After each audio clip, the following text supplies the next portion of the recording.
Hey there, and welcome to Crime for Sleep. I know you're having trouble falling asleep, so let me keep you company with true crime stories from around the world. Before we dive in, I'm curious, where did you first hear this one? If you enjoy these stories, don't forget to like, comment, and subscribe.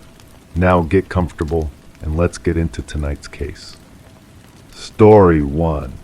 The creaking stair protested beneath my foot, a sound misaligned from the motion. It echoed in the dim hallway, louder than the quiet shuffle of my steps. Unseen hands seemed to toy with the spaces around me, shifting the patterns in the threadbare carpet overnight. I traced the outline of the wall with my fingertips, each bump in the paint foreign though familiar. The clock on the mantel ticked once, off-beat. I paused, my heart sinking to a rhythm that wasn't there. The air held its breath, and when I moved again, the step creaked twice. I keep returning to that morning when the coffee cup sat cold on the kitchen counter. Not mine. I don't drink from blue ceramic, never have. The lipstick mark on the rim was pale pink, almost translucent. I stood there for what felt like hours, watching steam that wasn't there rise from liquid that had gone cold before dawn.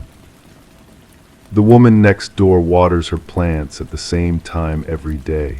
I've memorized the pattern, geraniums first, then the hanging basket, finally the herb garden by her back steps. But yesterday she started with the herbs, small deviation. I made a note in the margin of my newspaper, next to the crossword I never finish.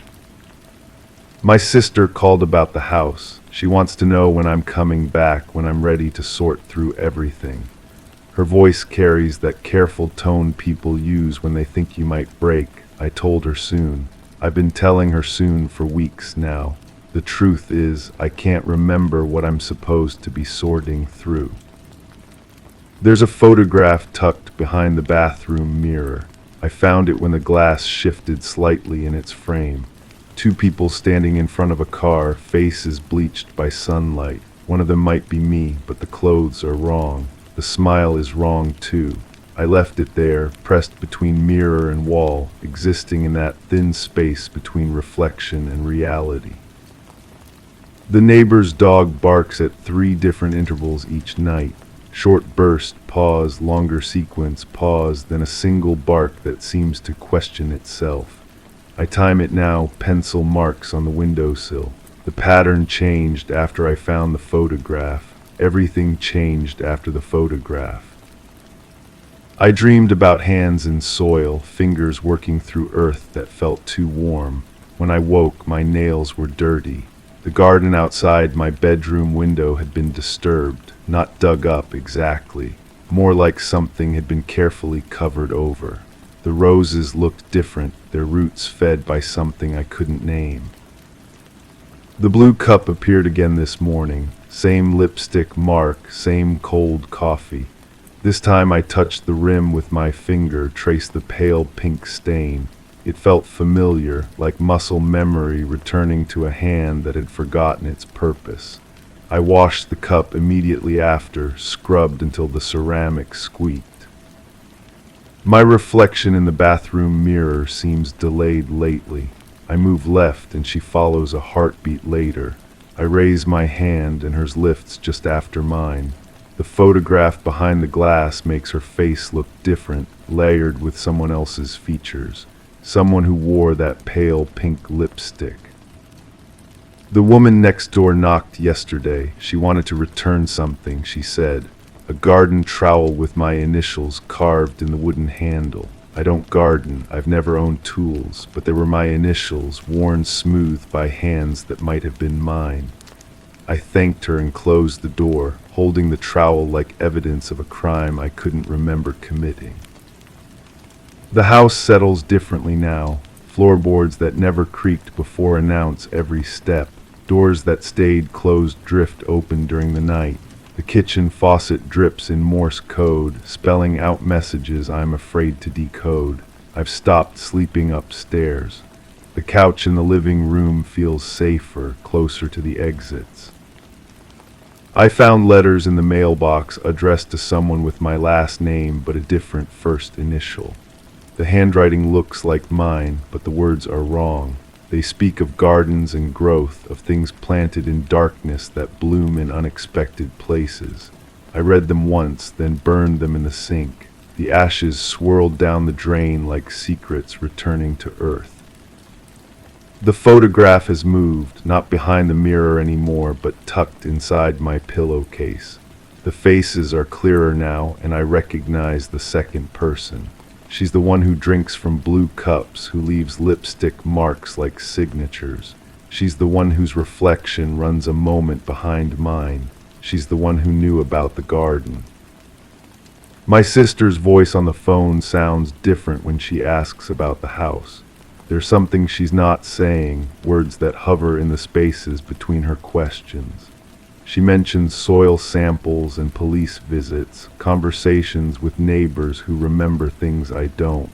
She asks if I've been taking care of myself, if I've been eating, if I remember what happened in the garden. The trowel sits on my kitchen table now, next to the blue cup that appears each morning. I've stopped washing it. The lipstick mark feels like a signature I'm learning to recognize as my own. My reflection in the bathroom mirror moves in perfect synchronization now, as if she's finally remembered how to be me. The woman next door has stopped watering her plants. Her garden withers while mine grows lush and strange. Roses bloom out of season, their roots deep in soil that remembers what I've forgotten. The dog no longer barks its nightly pattern. The silence feels expectant, like the moment before a confession. I hold the photograph in both hands now, studying the faces that wear my features like masks. The car behind us is familiar, parked in the same spot where police tape once fluttered. The smiles are identical, practiced, as if we'd rehearsed this moment of seeming innocence. As if we knew someone would be looking for proof of who we used to be. The coffee in the blue cup is still warm this morning, steam rising in patterns that spell out words I almost recognize. My reflection smiles at me from the bathroom mirror, and I smile back, finally understanding the rhythm of our shared deception. The garden outside my window blooms with impossible abundance, fed by secrets that grow sweeter in the dark. The trowel feels warm in my palm, worn smooth by hands that remember their purpose even when the mind forgets. Story 2. The shadow beneath.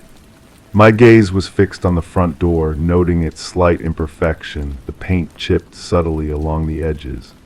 The house was silent, but not peacefully so. It was a quiet teetering on the edge of interruption. The floorboards beneath me held their breath, though they seemed to sag with anticipation. Each subtle shift of the walls, every inconspicuous creak in the rafters, played a rhythm of its own, an unsettling symphony orchestrated by the stillness. I waited for a sign, some evidence of presence beyond the door's barrier.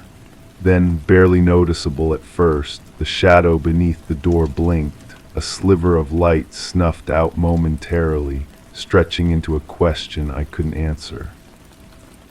I had been standing there for what felt like an eternity, though my watch had stopped working weeks ago. The silence pressed against my eardrums like cotton, muffling even my own breathing. This was the house where she had lived, where neighbors claimed they last saw her watering the small garden by the kitchen window. The woman everyone called the quiet one, the one who kept to herself, who smiled politely but never lingered for conversation. The key felt cold in my palm, its metal edges worn smooth by years of use. Her sister had given it to me, along with permission to look through whatever remained. The police had already been through everything, of course, but they were looking for evidence of a crime. I was looking for something else entirely, some thread that might lead me to understand why she had simply vanished without a trace. The lock turned with surprising ease, as if the house itself was eager to reveal its secrets. The door swung open with a soft whisper, and immediately I was struck by the smell. Not decay or abandonment, as I had expected, but something sweeter, more complex. vanilla and dust, with an undertone of something I couldn't quite identify, something that made my stomach clench with unease.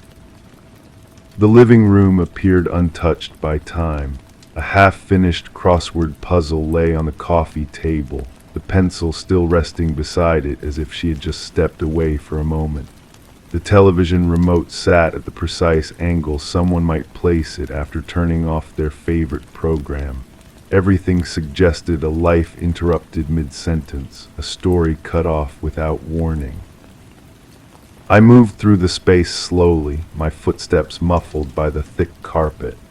Family photographs lined the mantelpiece, but in each one her face had been carefully obscured by shadows or turned away from the camera. It was as if she had been practicing invisibility long before her disappearance. The few images where her features were visible showed a woman in her 30s with dark hair and eyes that seemed to be looking at something just beyond the camera's reach. The kitchen held more mysteries. A single plate sat in the sink, fork and knife arranged with military precision beside it. The refrigerator hummed with mechanical persistence, but when I opened it, most of the contents had expired. Milk gone sour, vegetables wilted beyond recognition, yet somehow the smell wasn't unpleasant. It was that same sweet, complex odor that had greeted me at the door. On the counter, a notepad caught my attention. The top sheet was blank, but the impression of writing showed through from the page that had been torn away. I held it up to the light, trying to make out the words. The indentations formed partial letters, fragments of sentences that might have been a shopping list or something far more significant. I could make out what looked like meet and don't tell, but the rest remained illegible. The stairs creaked as I climbed to the second floor, each step announcing my presence to the empty house. The bedroom was immaculate, bed made with hospital corners, pillows fluffed and positioned with geometric precision. But the closet told a different story. Clothes hung in perfect order, organized by color and season, yet several hangers remained empty. Not randomly empty, but specifically so, as if certain items had been carefully selected and removed. I ran my fingers along the empty hangers, trying to imagine what had hung there. Work clothes, casual wear, or something more specific, chosen for a particular purpose or destination. The metal was cold against my skin, and I noticed my hands were trembling slightly. The house was beginning to affect me in ways I hadn't anticipated. The bedside table drawer stuck when I tried to open it, warped slightly by humidity or age. Inside, I found the usual collection of personal items: reading glasses, lip balm, a small notebook filled with what appeared to be random observations about her neighbors. The entries were brief and cryptic. He leaves every morning at the same time but returns at different hours. She waters her plants twice daily, but they're always dying. The couple next door never speaks when they're outside together. These weren't the musings of a casual observer. They read like surveillance notes, systematic and purposeful. I flipped through the pages, looking for some pattern or explanation, but the entries stopped abruptly several weeks before her disappearance. The final entry was different from the others. They know I've been watching. A chill ran down my spine as I read those words. The implications settled over me like a heavy blanket, suffocating and warm. Who were they, and what had she been watching for? The notebook suddenly felt dangerous in my hands, as if holding it made me complicit in whatever she had discovered. I heard a sound from downstairs, a soft thud, like something falling or being set down carefully. My heart rate quickened, and I strained to listen for any additional noise. The house had returned to its oppressive silence, but now it felt different, charged, as if the very air was holding its breath. Moving as quietly as possible, I made my way back down the stairs, notebook clutched tightly in my hand. The living room appeared exactly as I had left it, but something felt wrong. The crossword puzzle on the coffee table hadn't the pencil been horizontal. Now it lay at a diagonal angle, pointing toward the kitchen.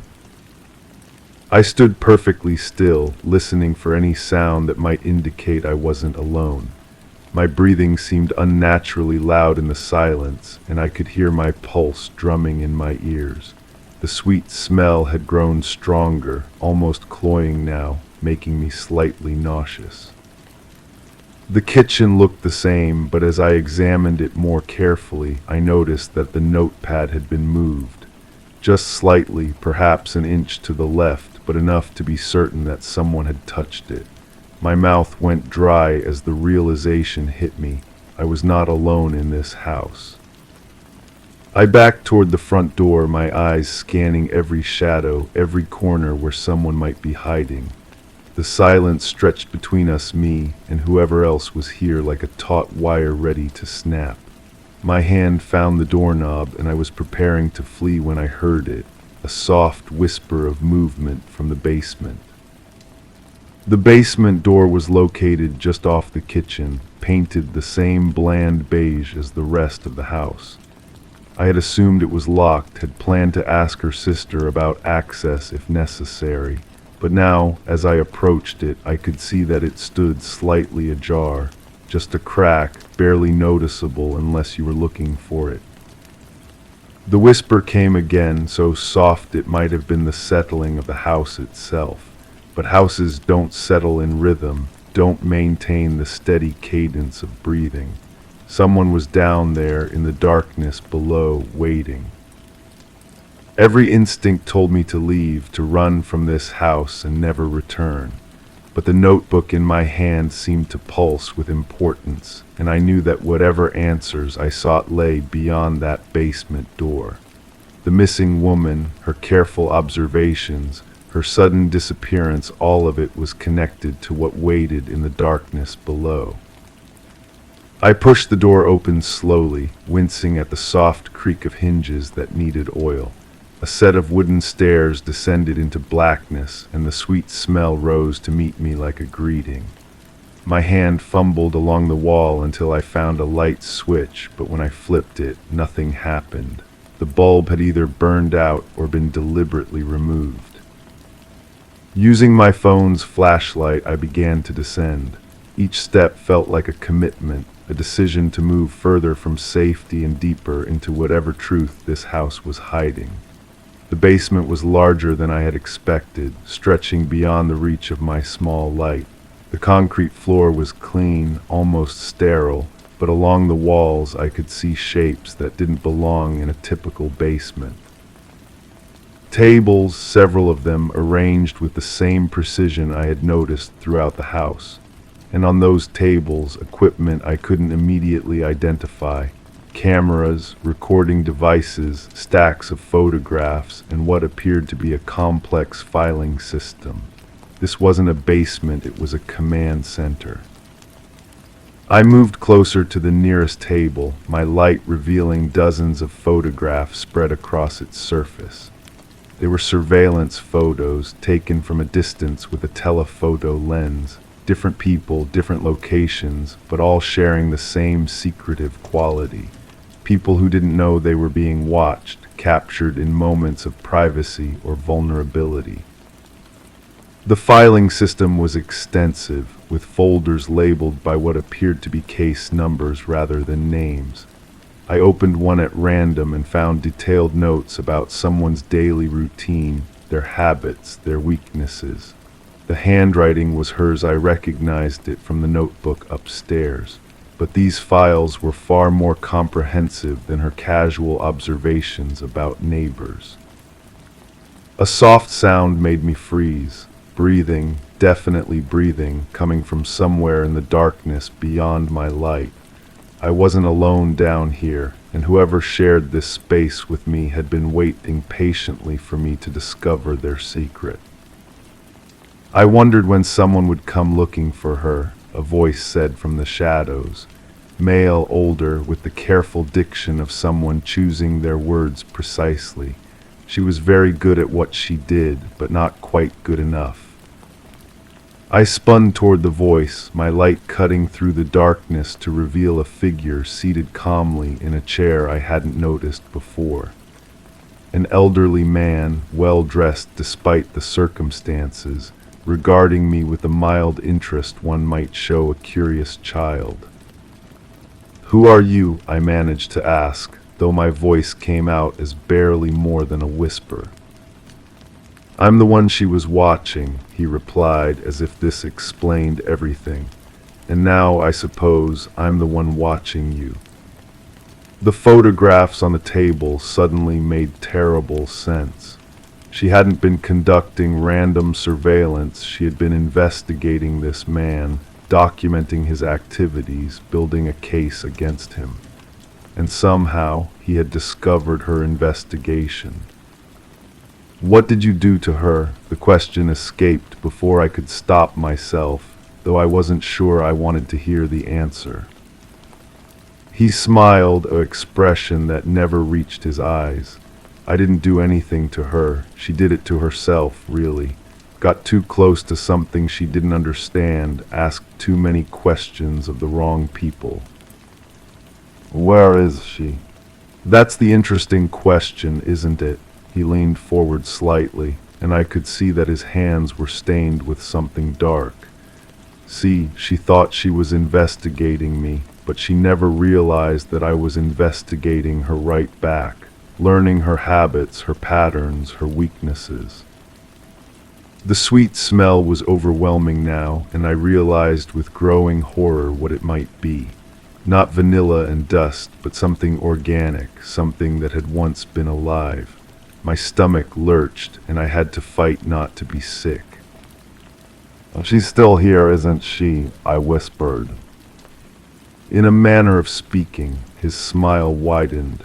"She became part of the house, you might say, part of the story, just like you're about to become." I turned to run, but the stairs seemed impossibly far away, and my legs felt like they were moving through thick syrup. Behind me, I could hear him rising from his chair, moving with the unhurried confidence of someone who had done this before. The basement seemed to stretch and distort around me as I stumbled toward the stairs, my phone's light casting wild shadows that danced and twisted like living things. The sweet smell was choking me now, filling my lungs with its cloying presence. I reached the stairs and began to climb, but each step felt like a monumental effort. Above me, the kitchen light seemed impossibly distant, a small square of normalcy in a world that had suddenly revealed its true, horrific nature. Behind me, his footsteps were steady and patient. He wasn't hurrying because he knew something I was only beginning to understand. There was nowhere for me to run. This house, this investigation, this moment, it had all been orchestrated, planned with the same meticulous attention to detail I had noticed in every room. I burst through the basement door and ran for the front entrance, but my legs gave out before I could reach it. The notebook fell from my numb fingers, its pages scattering across the living room floor. As I lay there, struggling to breathe, I could see her observations about her neighbors spread around me like accusations. The front door, which had seemed so welcoming when I arrived, now appeared impossibly far away. And even if I could reach it, even if I could escape this house, what would I tell people? Who would believe a story about surveillance and disappearances in basements full of secrets? The old man appeared at the top of the basement stairs, still moving with that same unhurried pace. In the light from the kitchen, I could see him more clearly now, and what I saw made my blood freeze. He wasn't just stained with something dark, he was wearing it, like an apron or protective covering. "The thing about investigations," he said conversationally, as if we were discussing the weather, "is that they always lead somewhere. The question is whether the investigator is prepared for the destination." I tried to speak, to scream, to do anything that might bring help, but my voice had abandoned me. The house's oppressive silence had finally claimed me as well, adding my voicelessness to its collection. She thought she was so careful, he continued, kneeling beside me with grandfatherly concern. Thought she was invisible, just another neighbor going about her business. But invisibility is an art form, and she was still an amateur. The sweet smell was everywhere now, and I realized it wasn't coming from the basement or from him. It was coming from the house itself, from the walls and floors and the very air I was breathing. This place had been feeding on secrets for a long time, growing fat on the mysteries it contained. As consciousness began to slip away from me, I found myself thinking about the shadow beneath the door, the one that had blinked when I first arrived. Had that been her trying to warn me, or had it been him letting me know that I was expected?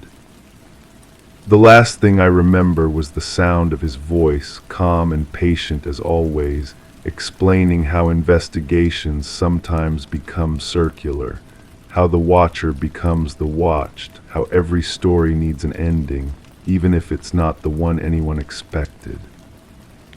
The house settled around us with a satisfied sigh, its floorboards no longer holding their breath. The silence was complete now, peaceful in a way it hadn't been before. Another story had found its conclusion, another mystery had been solved, even if no one would ever know the solution. Outside, neighbors continued their daily routines, unaware that the quiet house on their street had claimed another investigator. They would notice eventually when I failed to return home, when my absence created its own small mystery. But by then, the house would be ready for its next visitor, its next story, its next opportunity to demonstrate that some secrets are meant to stay buried. The notebook pages lay scattered across the living room floor, their observations about watching and being watched taking on new meaning in the context of what had transpired. Soon, someone else would come looking for answers, drawn by the same questions that had brought me here. And the cycle would begin again, as it always did, as it always would. The house waited, patient and hungry, for the next shadow to fall beneath its door. Story 3. Every evening, just before dusk, a creak would echo from the hallway floorboards, a sound so subtle it was almost forgettable. It became a comforting sign of settling wood, a gentle reminder of the house's age. But last Tuesday, the creak came a moment too early, followed by a distant rustle. By Friday, the creak skipped a beat entirely, only to return louder the next day. Today, the creak seems fainter somehow, as if testing my attention. Yet the scent of freshly turned earth lingers, and I don't recall leaving the window garden untended. I press my palm against the cool windowsill, feeling the slight give of weathered wood beneath my fingers. The herb pots sit in their usual arrangement, but the soil appears darker than I remember, dampened by something more than my careful watering routine. A single basil leaf has fallen onto the sill, its edges brown and curled, though the plant above shows no other signs of distress. The house breathes around me as I listen for that familiar creak. It comes, but softer now, almost hesitant. I count the seconds between the sound and the settling silence that follows. The pattern has changed, though I cannot say exactly how or when I first noticed the difference. My neighbor mentioned seeing someone walking near my garden gate after dark. She stood at her kitchen window washing dishes when a figure passed beneath the streetlight. Too tall to be me, she said, but moving with purpose toward my property. When I asked what night this happened, she paused, her hands still in the soapy water, and admitted she couldn't be certain. The days blur together, she explained, especially since her husband stopped coming home at regular hours. I find myself checking the locks more frequently, though I cannot recall feeling unsafe before. The deadbolt slides with the same metallic click it has always made, but my fingers linger on the cool brass, testing its security twice, sometimes 3 times before I feel satisfied. The key turns smoothly in my palm, its familiar weight somehow different, as if it has been handled by someone else. The floorboard creak comes from the spot where the hallway meets the kitchen threshold. I have walked over it countless times, my footsteps creating the sound that marks the transition from evening preparation to night's quiet settling. But the timing has shifted, occurring when I am elsewhere in the house, when my feet are planted firmly on carpet or tile, nowhere near the aging wood that should remain silent in my absence. I discover small changes that accumulate like dust in corners. A coffee mug sits in the dish rack, clean and dry, though I distinctly remember drinking tea from a ceramic cup the evening before. The kitchen towel hangs folded differently, its edges aligned with mathematical precision that does not match my casual housekeeping habits. These details might mean nothing, or they might mean everything. The scent of earth grows stronger near the window, carrying undertones of something organic and patient. I lean closer, breathing deeply, trying to identify what lies beneath the familiar smell of potting soil and growing things. There is something else, something that reminds me of the basement after heavy rains, when moisture seeps through foundation stones and creates pockets of dampness that never fully dry. My sister calls to check on me, her voice carrying that particular tone she uses when she wants to ask questions without seeming intrusive.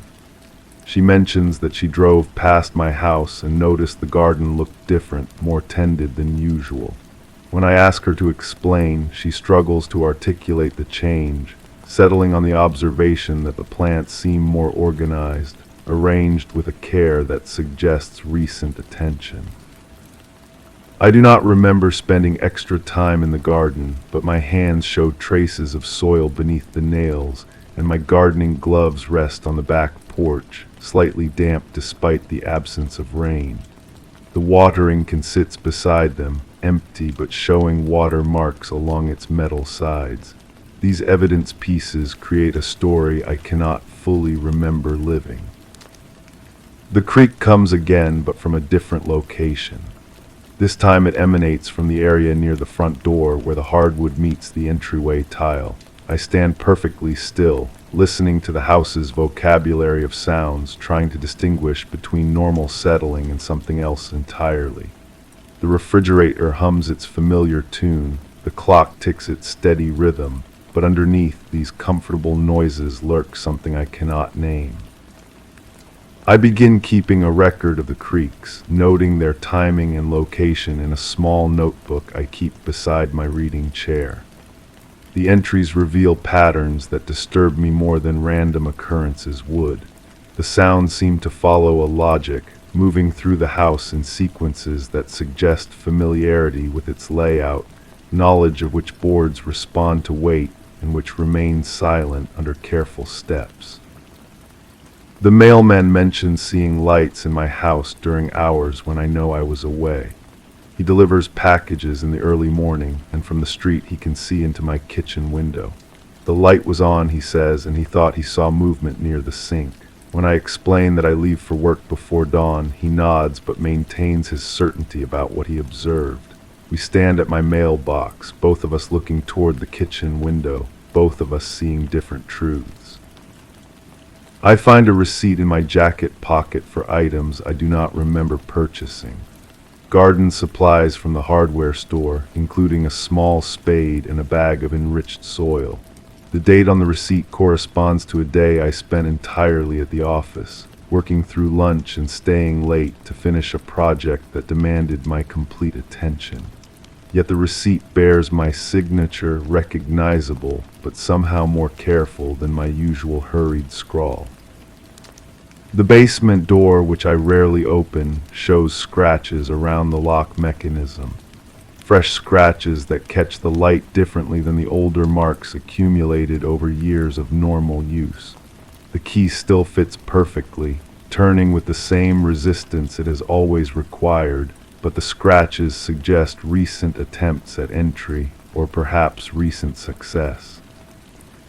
I descend the basement stairs, each step producing its own distinct sound on the wooden treads. The air grows cooler as I move deeper into the house's foundation, and the scent of earth becomes overwhelming. The basement appears exactly as I left it, boxes stacked along the walls, old furniture covered with sheets, tools hanging on pegboard hooks in their designated places. But the floor shows disturbances in the dust, patterns that suggest recent activity. Footprints lead from the stairs to the far corner, where a section of the concrete floor appears cleaner than the surrounding area. I kneel beside the spot, running my fingers over the surface, feeling for differences in texture or temperature. The concrete seems solid, but the dust patterns tell a story of movement and purpose. The garden tools hanging on the wall show signs of recent use, despite my certainty that I have not undertaken any basement projects. The small spade bears traces of soil, and the larger shovel shows scratches on its blade that were not there before. I lift each tool, testing its weight, searching for explanations that satisfy my growing unease. My memory feels unreliable, full of gaps that I cannot account for. I remember coming home from work, preparing dinner, settling into my evening routine, but the details blur together in ways that make me question my own perception of time's passage. The days feel shorter, or perhaps longer, compressed or stretched in ways that leave me disoriented. The neighbor who mentioned seeing someone near my garden stops by with fresh cookies, her usual excuse for gathering information. She asks about my gardening projects, commenting on how much work I must be doing to achieve such impressive results. When I look through my kitchen window toward the garden, I see what she means. The plants appear healthier, more robust, arranged with an attention to design that exceeds my usual efforts. She lingers at my kitchen table, her eyes moving around the room as she speaks. Something in my house interests her, though she cannot seem to identify what has captured her attention. She mentions that the atmosphere feels different, more settled somehow, as if the house has found a new equilibrium. Her words carry implications I do not want to examine too closely. The creek returns to its original location, but the timing remains off, occurring during moments when the house should be empty of movement. I position myself in different rooms, trying to triangulate the source, but the sound seems to emanate from everywhere and nowhere, a vibration that travels through the wooden bones of the structure in ways that defy logical explanation. I discover that my spare key is missing from its hiding place beneath the decorative rock near the front steps. The rock sits in its usual position, but the small magnetic box that should contain the key has vanished entirely.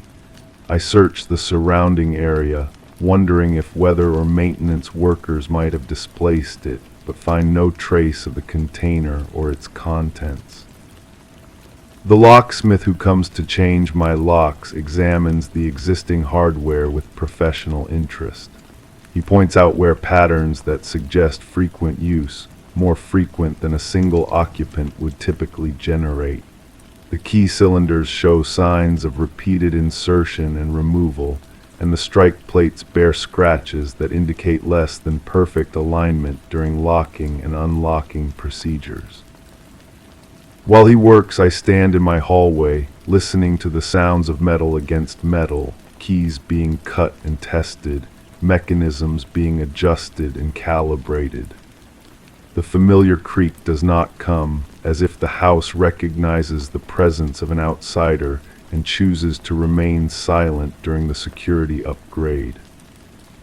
The new keys feel different in my hand, their edges sharp and unmarked by use. I practice the motion of unlocking and locking, familiarizing myself with the revised resistance and the altered sound of the mechanism engaging. These changes should provide comfort, but instead they emphasize how easily my previous security had been compromised. I begin to sleep more lightly, waking at sounds that previously would not have disturbed my rest. The house's nighttime vocabulary includes creaks and settles that I now catalog and analyze, searching for patterns that might reveal unwanted presence.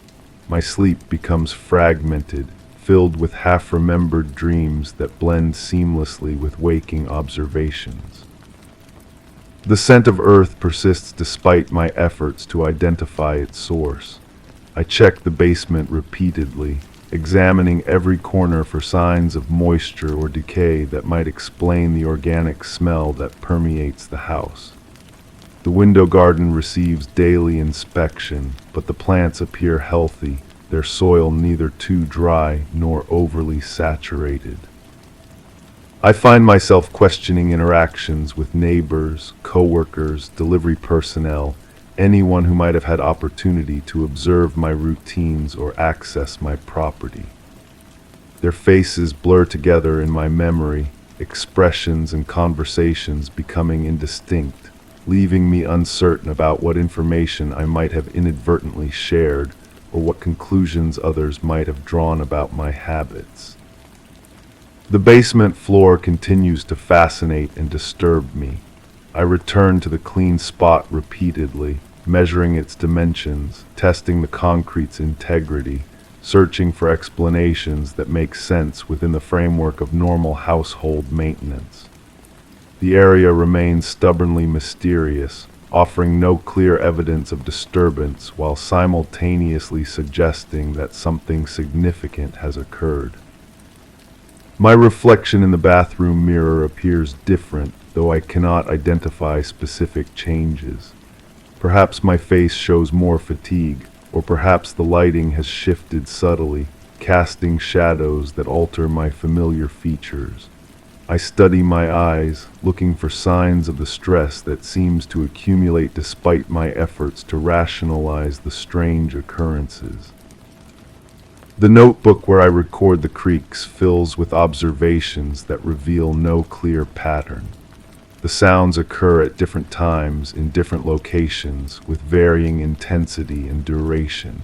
Yet reading through my entries, I sense an underlying logic, a purpose that remains just beyond my ability to comprehend. I realize that I have been avoiding certain areas of my house, unconsciously steering clear of the basement door, the hallway spot where the creak originates, the kitchen window that overlooks the garden.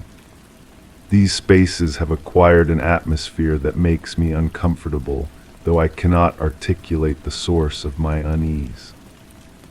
The house feels different now, as if it has absorbed the presence of someone else, someone who understood its rhythms and vulnerabilities better than I realized. The familiar has become foreign, the comfortable has become questionable, and the secure has revealed itself to be an illusion I maintained through willful ignorance. I sit in my reading chair as dusk approaches, waiting for the creak that may or may not come. The scent of earth surrounds me, and the house holds its breath, suspended between what was and what might be. In this moment of uncertainty, I understand that some questions answer themselves through the very act of being asked, and some truths reveal themselves only when we are ready to stop looking for them. The creak comes soft and familiar, carrying with it the weight of all the evenings when I listened without truly hearing, when I accepted without truly understanding. The sound fades into silence, leaving me alone with the knowledge that I may never have been alone at all. Story 4. Doorbell didn't chime again. My finger lingered on the small button, expecting the usual mechanical buzz, but it offered only silence. I pushed through the gate, its hinges moving without the familiar groan. The path forward felt too smooth, like a surface denying its true texture. The air whispered gently past me, yet the usual hum of the neighborhood was absent, replaced by a vast stillness that pressed in around me. The front step felt hollow underfoot, as if it had never been solid at all. I turned the knob, half expecting it to refuse, but it yielded too easily, lacking the resistance of a threshold unbreached. Inside, the hall was dim, shadows refusing to settle, and as I hesitated, the stillness felt deliberate, as if waiting for a cue I couldn't give. There's something about the way light filtered through those windows, yellow light but wrong somehow, not warm like sunlight should be. I keep coming back to that detail when I try to piece things together. The light fell in rectangles across the floor, and I remember stepping around them as if they might burn. But wait, was I alone when I entered? There's this voice in my head, familiar but distant, saying something about being careful where I stepped. A woman's voice, maybe. Or was that from before, from when I was standing outside looking up at the house, trying to decide whether to go in at all? The hallway stretched longer than it should have. Houses in that area weren't built with such deep interiors, but my memory insists the corridor went on and on. Doors on either side all closed. Some had those old-fashioned glass knobs that caught what little light there was. I touched one and it was cold, colder than glass should be, even in that climate. Someone had been cooking. The smell hung in the air, something sweet and heavy, like fruit left too long in the sun. But the kitchen, when I found it, was spotless. No dishes in the sink, no pots on the stove. The counters gleamed as if they'd never been used. Yet that smell persisted, growing stronger near the back door. I'm trying to remember why I was there in the first place. Was I looking for someone, meeting someone? The purpose feels important, urgent even, but it slips away every time I reach for it, like trying to hold water in cupped hands. There was a photograph on the mantelpiece.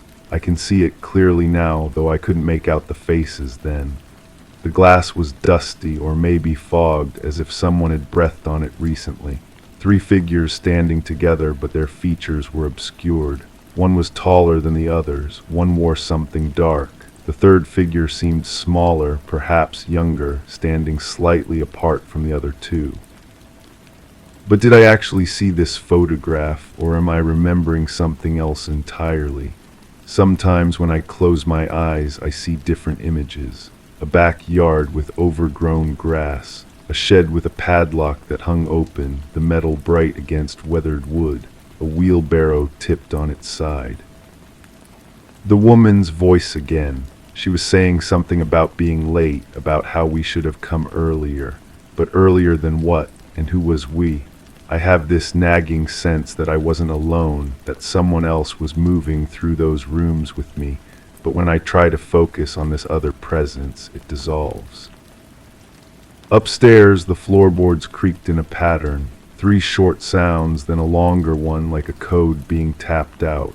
I followed the sound, but the staircase seemed to shift under my feet. The banister was sticky to the touch, as if it had been painted recently, though the house felt abandoned. The bedroom at the end of the hall had its door ajar. Inside, the bed was made with military precision, covers pulled tight, pillows arranged just so.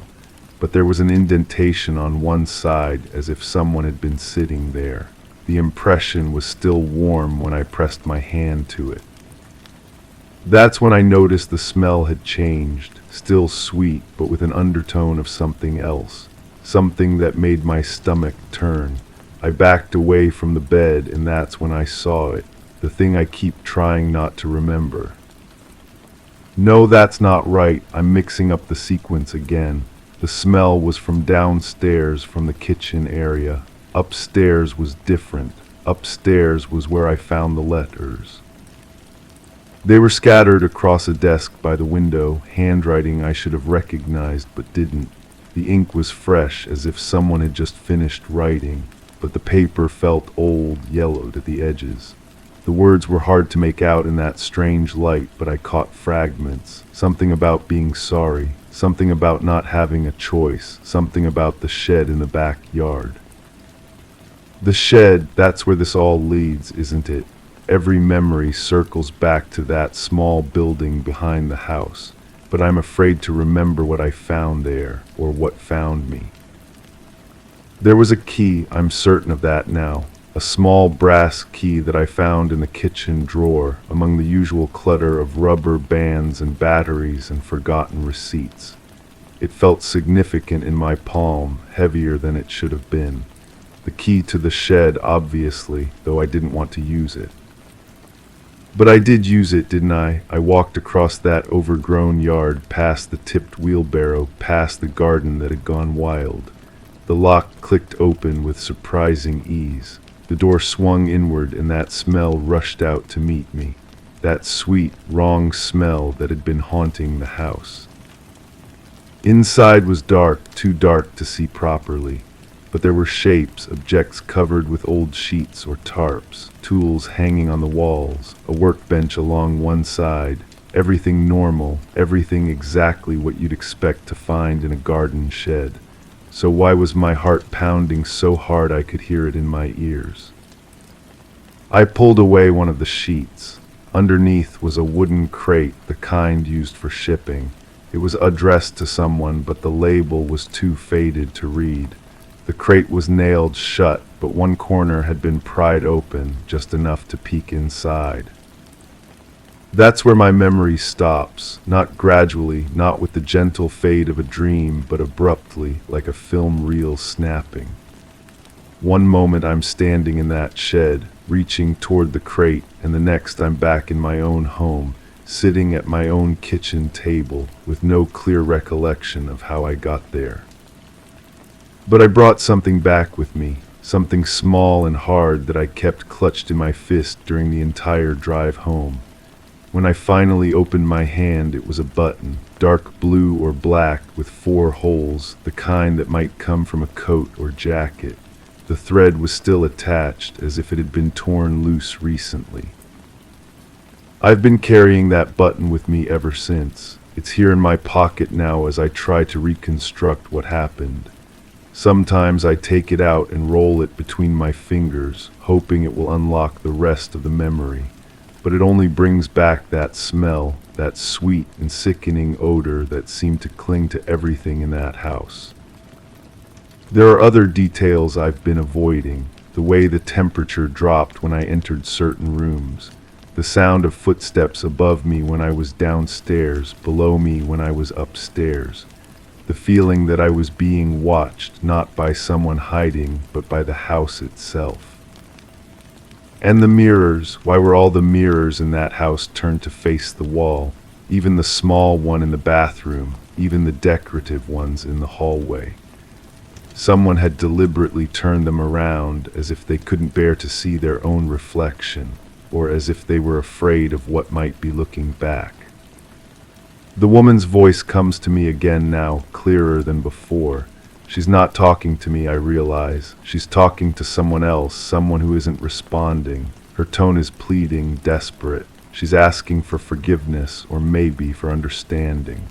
She keeps repeating the same phrase over and over, but I can't quite make out the words. I think I knew her once. The voice is familiar in the way that childhood memories are familiar, distant but undeniable. Maybe she was the reason I went to that house in the first place. Maybe she was the one who called me, who asked me to come, who gave me the address and told me where to find the key. But if that's true, then where was she when I arrived? Why was the house so empty, so silent? Why did it feel like no one had lived there for months, maybe years? Unless she was there, unless she was in the shed, in that wooden crate, in the space I can't bring myself to remember clearly. Unless that's why the house smelled the way it did, why the mirrors were turned, why everything felt so wrong. The button in my pocket seems to grow heavier as these thoughts take shape. I can feel its edges through the fabric, sharp and accusing. Evidence of something I witnessed but can't quite recall. Proof of a truth I'm not ready to face. I've driven past that house several times since then, always intending to stop, to go back inside, to finish what I started. But each time I find reasons to keep driving. The timing isn't right, or there are too many people around, or I've forgotten to bring the key. Always some excuse, some rationalization for my cowardice. But the truth is I'm afraid of what I'll find, or what I'll remember. The fragments I can access are disturbing enough. The complete picture might be more than I can handle. Still, the not knowing is its own kind of torment. I wake up at night with that smell in my nostrils, that woman's voice in my ears. I find myself checking locks, looking over my shoulder, jumping at sounds that shouldn't startle me. Whatever happened in that house, in that shed, it's not finished with me yet. The button is warm now, heated by my body, by my nervous handling. I wonder who it belonged to, what garment it was torn from, what violence or struggle preceded its removal. I wonder if I was the one who tore it loose, if my hands were the ones that pulled and grabbed and fought. But that doesn't feel right either.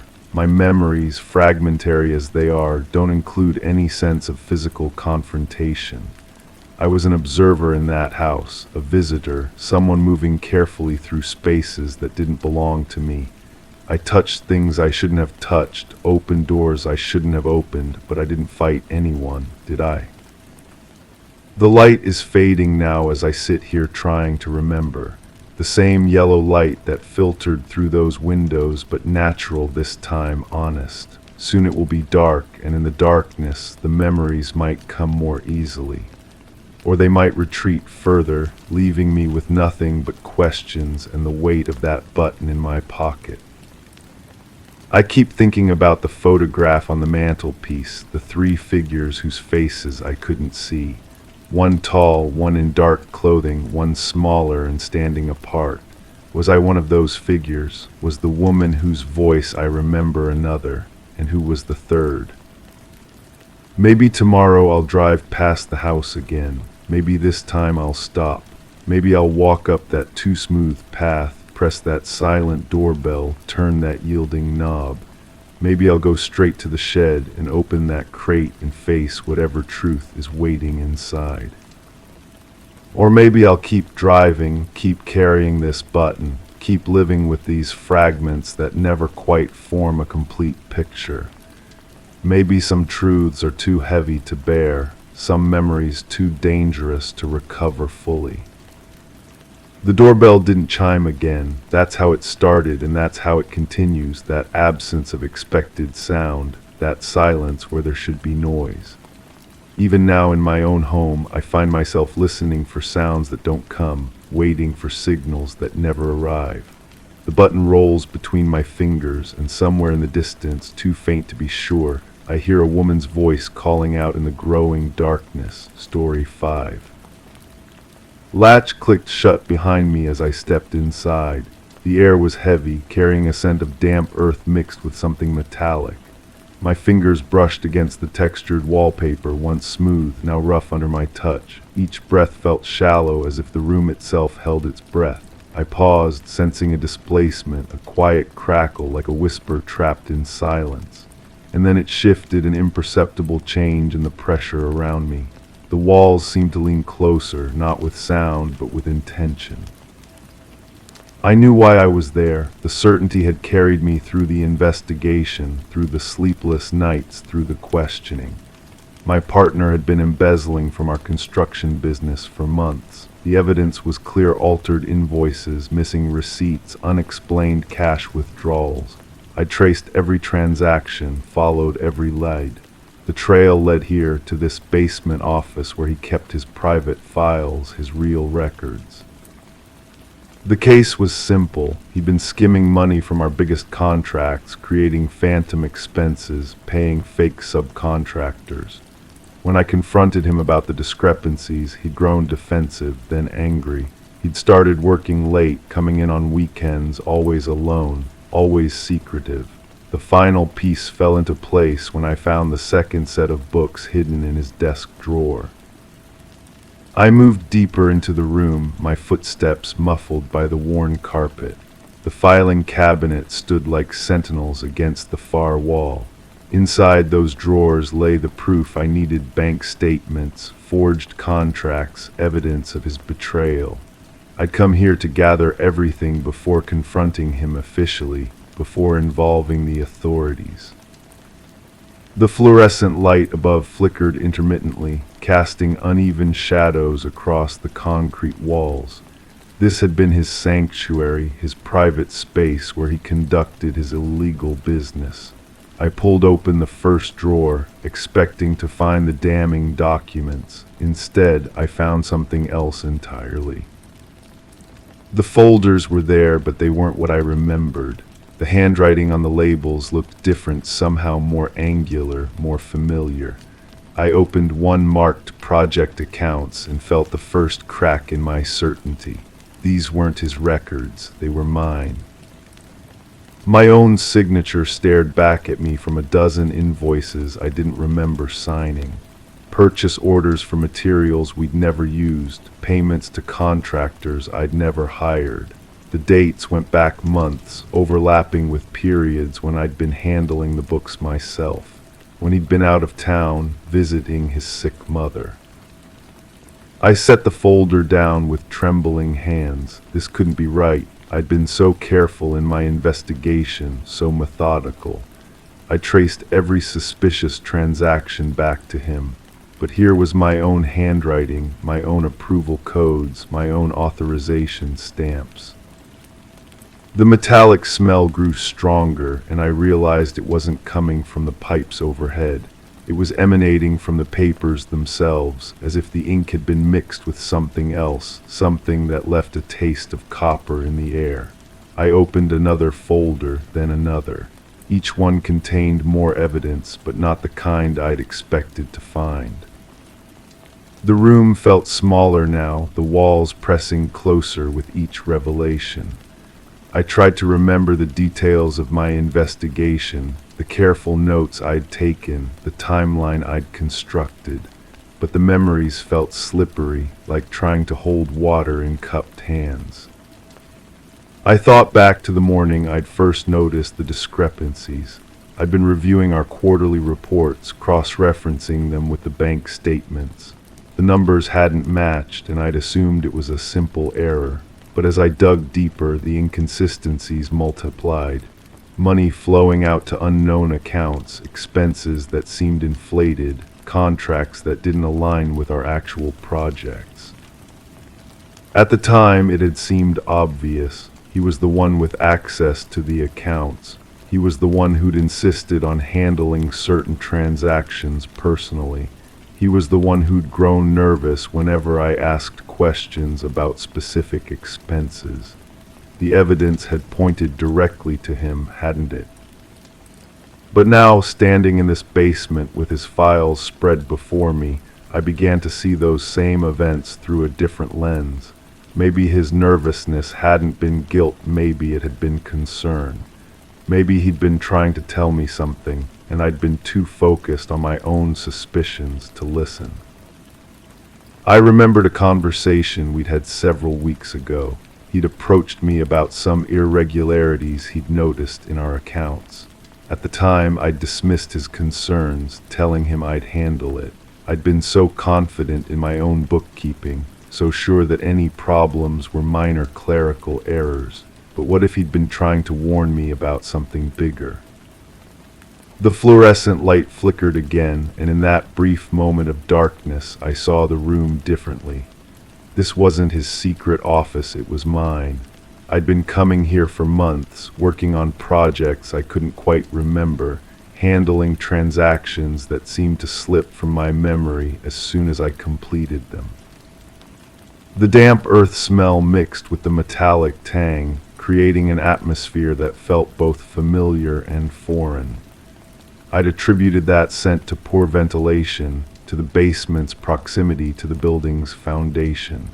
But now I wondered if it was something else, the smell of secrets buried too deep, of truth decomposing in the darkness.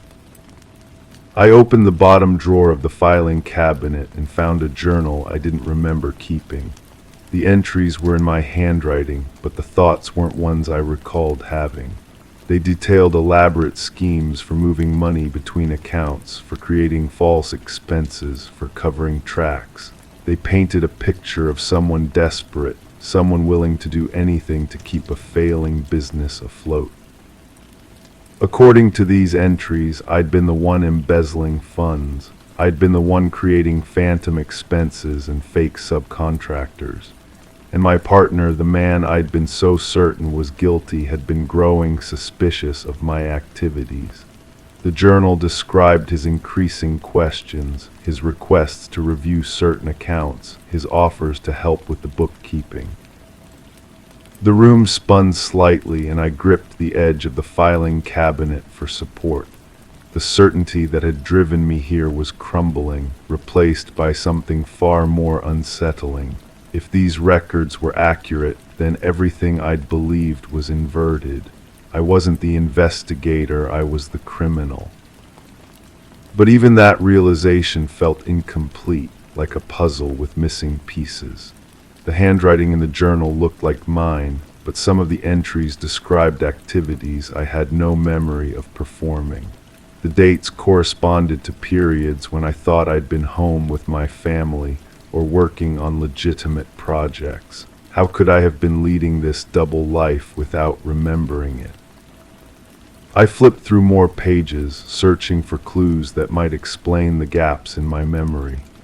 The entries became increasingly erratic, the handwriting more hurried and desperate. They described late-night visits to this basement, urgent phone calls with unknown contacts, elaborate plans that seemed to change from day to day. One entry caught my attention. It described a confrontation with my partner, a heated argument about missing funds. According to the journal, he'd threatened to expose everything unless I came clean. The entry ended abruptly, mid-sentence, as if the writer had been interrupted. I tried to remember that confrontation, but my mind offered only fragments. I recalled raised voices, accusations flying back and forth, the slam of a door. At the time, I'd interpreted his anger as evidence of his guilt. But what if he'd been angry because he'd discovered my crimes? What if his threats hadn't been the desperate bluffs of a caught embezzler, but the righteous fury of an honest partner betrayed? The walls seemed to pulse with each revelation, breathing in rhythm with my increasingly rapid heartbeat. The textured wallpaper under my fingers felt like skin, warm and slightly damp. I pulled my hand away, disturbed by the sensation, but the feeling lingered on my fingertips. I closed the journal and looked around the room with new eyes. The filing cabinets weren't just storage, they were a monument to deception, a carefully constructed lie that I'd apparently been living for months. But if I'd been the one living this lie, why couldn't I remember creating it? The answer came to me slowly, like a photograph developing in a dark room. The stress of keeping the business afloat, the pressure of maintaining appearances, the fear of losing everything I'd worked for, it had all been too much. My mind had found a way to cope by compartmentalizing, by creating a separate self who could do the things my conscious mind couldn't accept. But that explanation felt too neat, too convenient. There were still pieces that didn't fit, details that refused to align with any coherent narrative. The timing of certain transactions, the complexity of the schemes described in the journal, the sheer volume of evidence, it all suggested a level of planning and execution that seemed beyond my capabilities, even in a dissociative state. I opened another drawer and found correspondence with banks I didn't remember contacting, contracts with suppliers I'd never heard of, receipts for expenses I couldn't place. Each document added another layer to the mystery, but instead of clarifying the picture, they made it more confusing. The fluorescent light above me began to hum, a low vibration that seemed to resonate in my bones. The sound was hypnotic, drawing me deeper into the puzzle. I spread the documents across the desk, trying to piece together a timeline that made sense. According to the evidence, the embezzlement had been going on for almost a year. It had started small, minor adjustments to invoices, slight inflations of material costs, but it had escalated quickly, becoming more sophisticated and brazen. The amounts involved were staggering, far more than I'd initially suspected. But here was the thing that disturbed me most. The scheme was too perfect. Every loose end was tied up, Every potential point of discovery was anticipated and covered. It showed a level of criminal sophistication that seemed incompatible with the desperate, erratic person described in the journal entries. I began to wonder if there was a third possibility, one that was more unsettling than either of my previous theories. What if neither my partner nor I was the real embezzler? What if we were both victims of something larger, more complex? The metallic smell intensified, and I noticed something I'd missed before.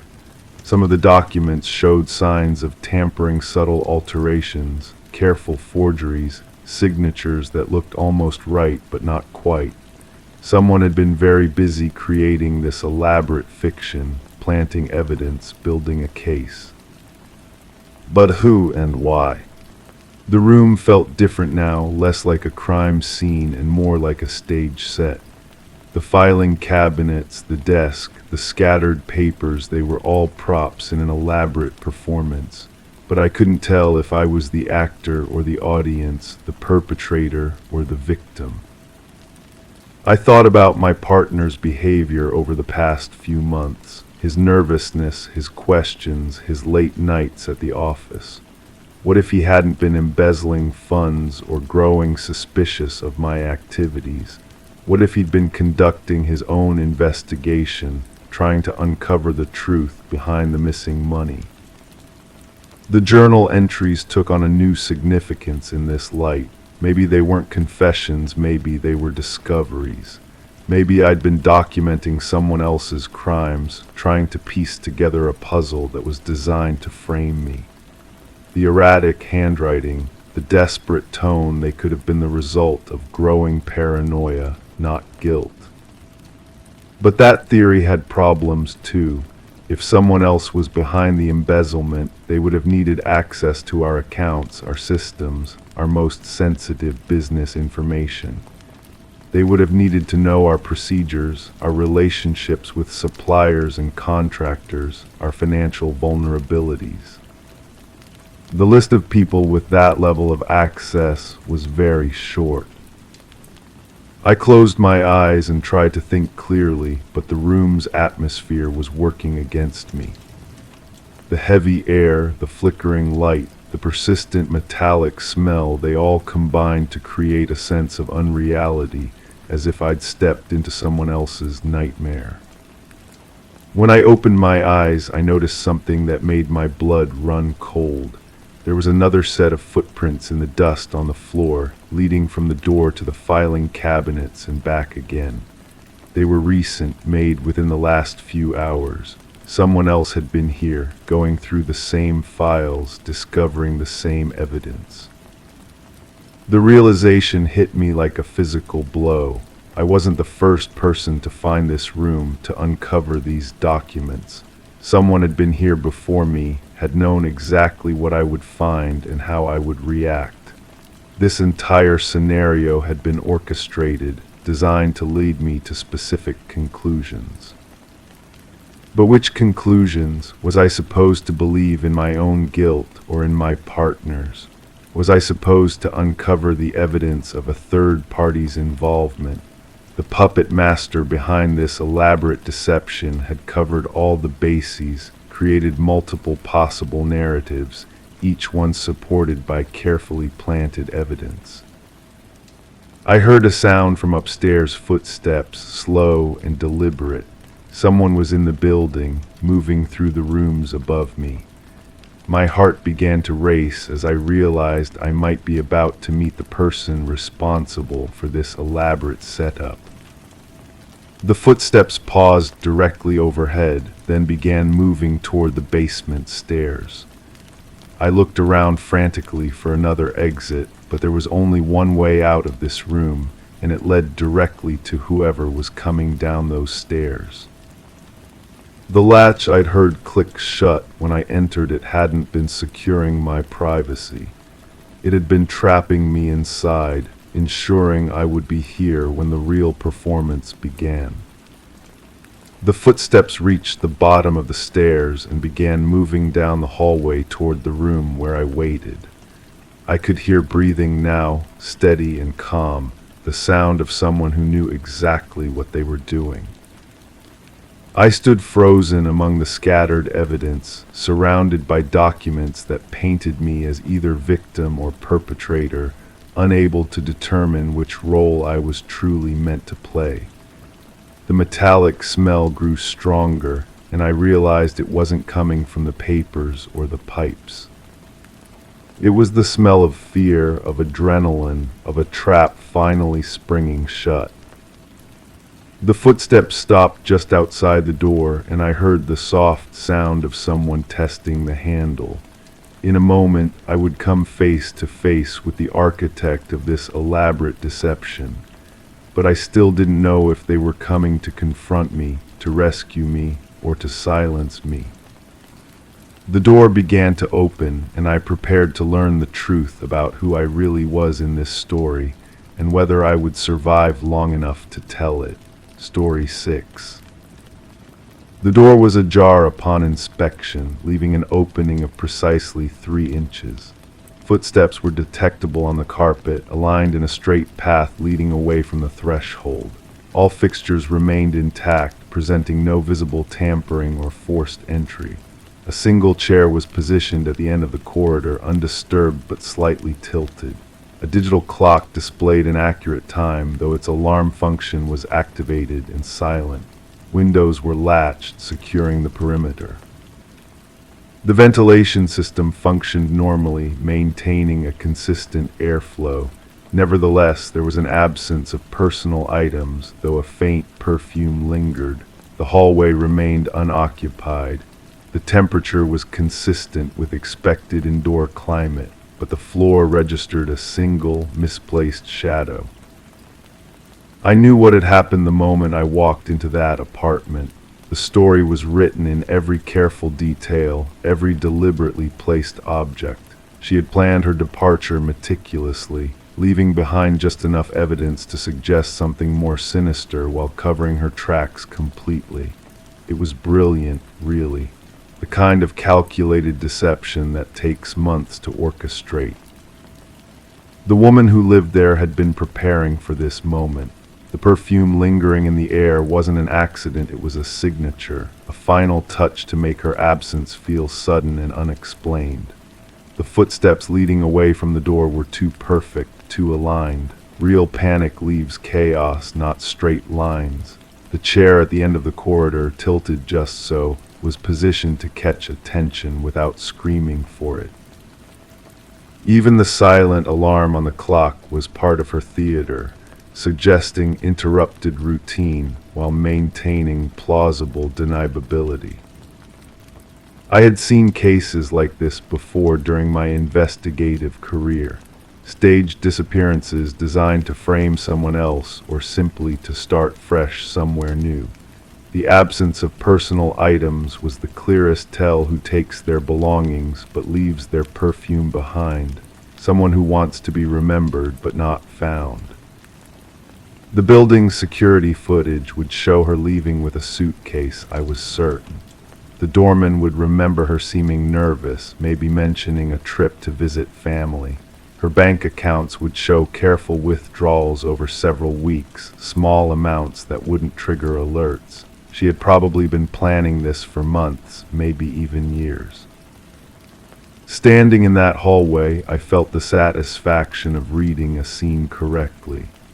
The misplaced shadow on the floor was probably just a trick of the lighting. Some furniture moved during her careful staging. Everything else pointed to voluntary departure disguised as something more mysterious. But then I noticed the shadow again. It fell at an angle that didn't match any of the furniture in the hallway. I walked the length of the corridor, checking each piece, each fixture. The chair couldn't cast that particular shape. Neither could the small table near the window or the coat rack by the door. The shadow was too long, too narrow, and it fell in the wrong direction for the overhead lighting. I found myself staring at that dark shape on the carpet, and for the first time since entering the apartment, I felt uncertain. Shadows don't lie the way people do. They follow rules of physics that can't be manipulated by careful planning or deliberate staging. The perfume, too, began to bother me in a way I couldn't articulate. I had assumed it was intentionally left behind, but standing there longer, breathing it in, I realized how strong it was. Too strong for someone who had sprayed it before leaving. It smelled like it had been applied recently, heavily, as if someone had been trying to mask something else. I walked back to the beginning of the footprint trail. The impressions in the carpet were indeed perfectly aligned, but now I wondered if that precision came from someone walking very carefully, very deliberately, rather than someone staging a scene. Someone moving slowly, perhaps carrying something heavy, someone trying not to make noise. The digital clock caught my attention again. Its display was accurate, but I hadn't thought to check when the alarm had been set. I pressed the button to view the alarm time and felt my certainty slip further. It was set for the middle of the night, not morning. Who sets an alarm for 3 in the morning unless they're expecting something specific to happen? The windows were latched, yes, but now I examined the latches more closely. They were the kind that could be secured from the outside if you knew what you were doing. The kind that could make a room look locked from within when it actually wasn't. I found myself retracing my steps through the apartment, seeing everything with different eyes. The ventilation system that I had noted as functioning normally was actually running higher than necessary for the season. Someone had adjusted it recently, and I began to wonder why. To circulate air, to mask sounds, to cover smells other than perfume. The absence of personal items started to feel less like careful removal and more like hurried clearing. Not the methodical packing of someone planning an escape, but the quick erasure of someone who needed to eliminate evidence. The difference was subtle but significant. Standing in that hallway again, I realized I had been looking at the scene backwards. Instead of someone preparing to leave, I might be looking at the aftermath of someone who had already left or been taken. The perfume wasn't a calling card, it was camouflage. The aligned footsteps weren't staged. They were the careful movements of someone who didn't belong there, someone cleaning up. The chair at the end of the corridor drew my attention once more. It was tilted, but not randomly. It was angled as if someone had been sitting in it, watching the door, waiting. The kind of positioning that gives you a clear view of anyone entering while keeping you partially hidden in the shadows. That shadow on the floor began to make terrible sense. It wasn't cast by furniture or fixtures. It was the impression left by something that had been there but was now gone, something tall and narrow, something that might have been standing in that exact spot for a long time. I started to question not just what had happened in this apartment, but when it had happened. The clock showed the current time, but clocks can be reset. The perfume smelled fresh, but perfume can be reapplied. The footsteps looked recent, but carpet holds impressions longer than most people realize. Had I walked into the immediate aftermath of a carefully planned departure, or had I discovered a scene that was days, maybe weeks old? Had someone been maintaining this tableau, visiting regularly to keep up the illusion of recent activity? The more I studied the details, the more they seemed to shift meaning. The latched windows weren't just secured, they were secured in a way that suggested someone had tested them, checking for weaknesses or escape routes. The functioning ventilation system wasn't just normal, it was working overtime, as if it had been dealing with something that required extra circulation. Even my own presence there began to feel orchestrated. How had I known to come to this apartment? The tip had seemed routine, but now I couldn't remember exactly where it had come from or why I had felt so compelled to investigate immediately.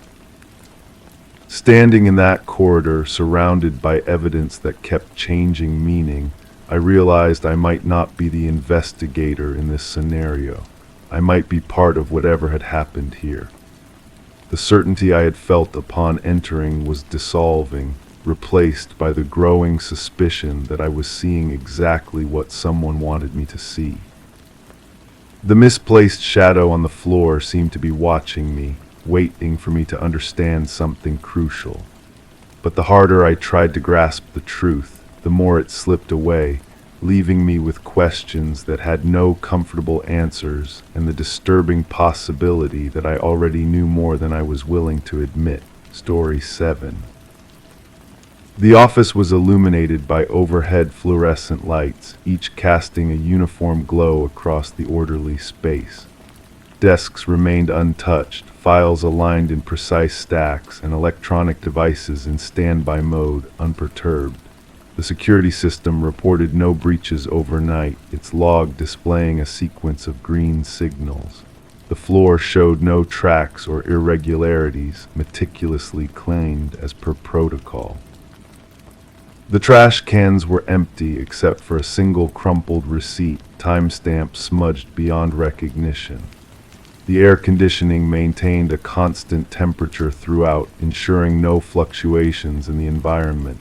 Paper clips lay scattered across one desk, yet the ledger was conspicuous absent. No digital records indicated its removal. The clock displayed the correct time, and yet the silent alarm was triggered. The fluorescent bulb above the third desk flickered intermittently, a stutter of light that hadn't been there when I locked up. I remember checking each fixture before leaving, part of my routine that had become second nature over the months.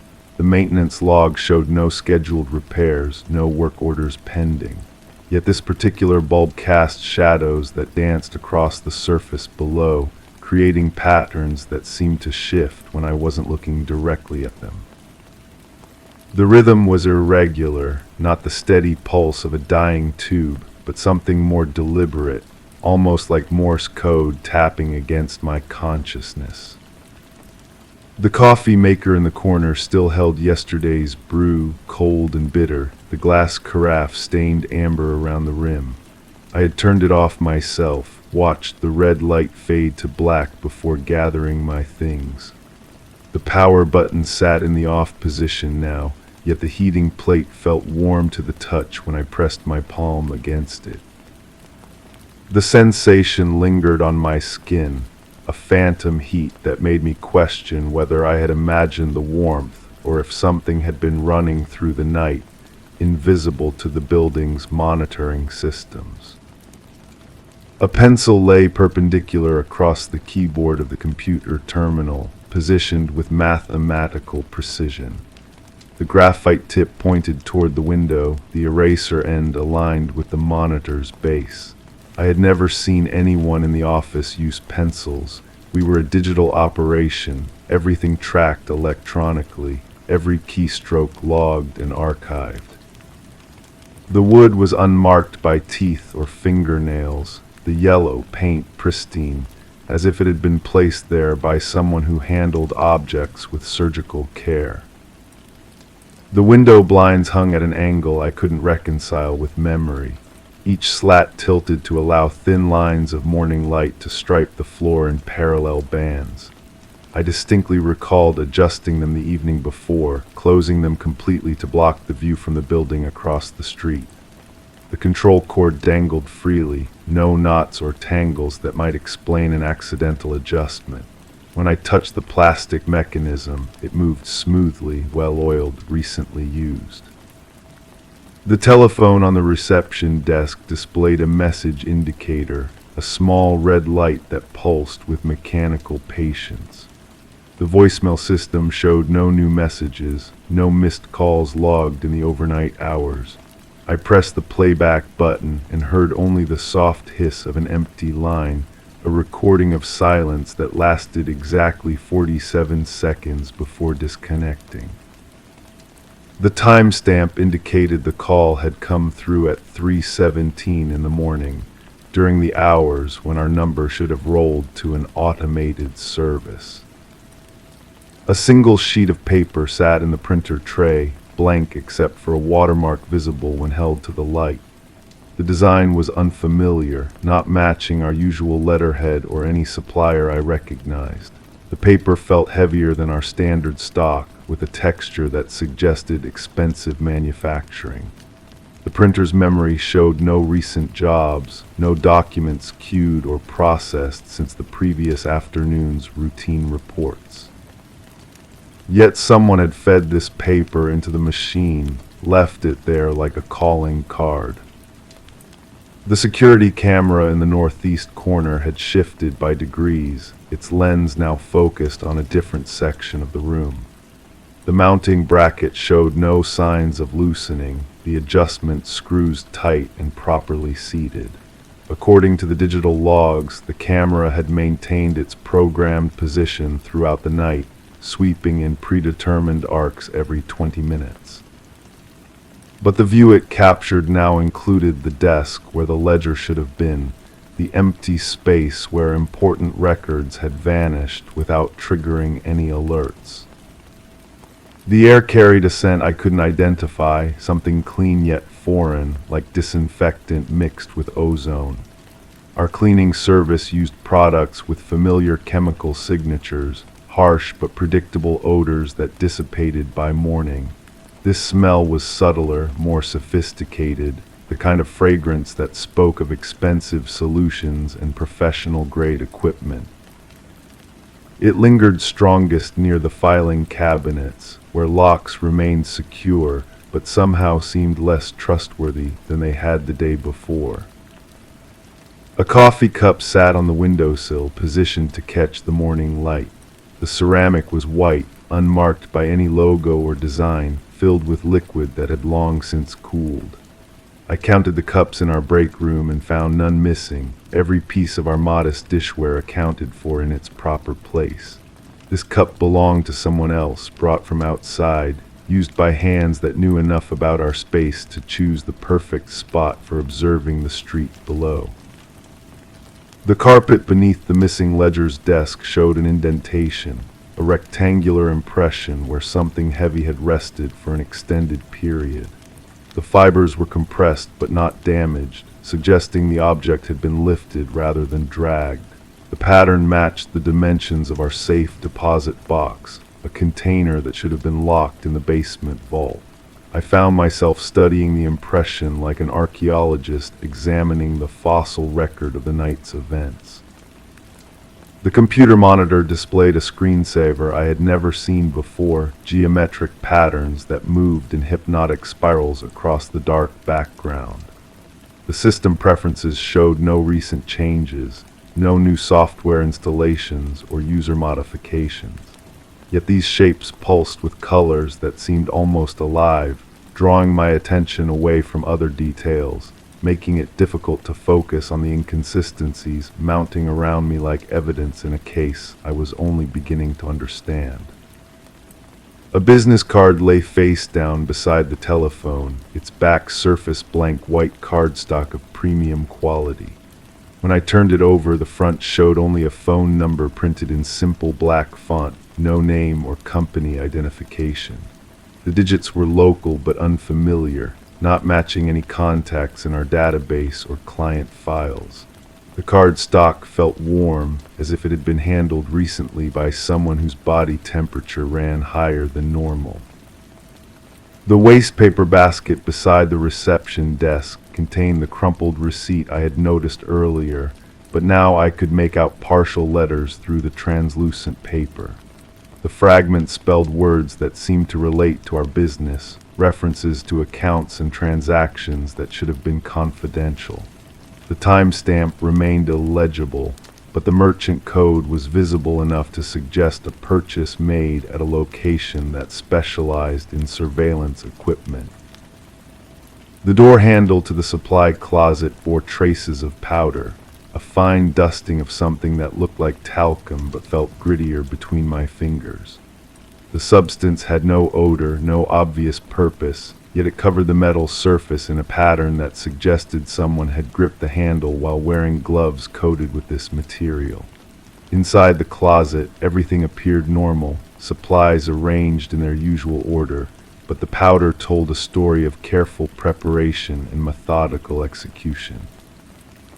A newspaper lay folded on the corner table, open to a page that contained no obvious relevance to our business.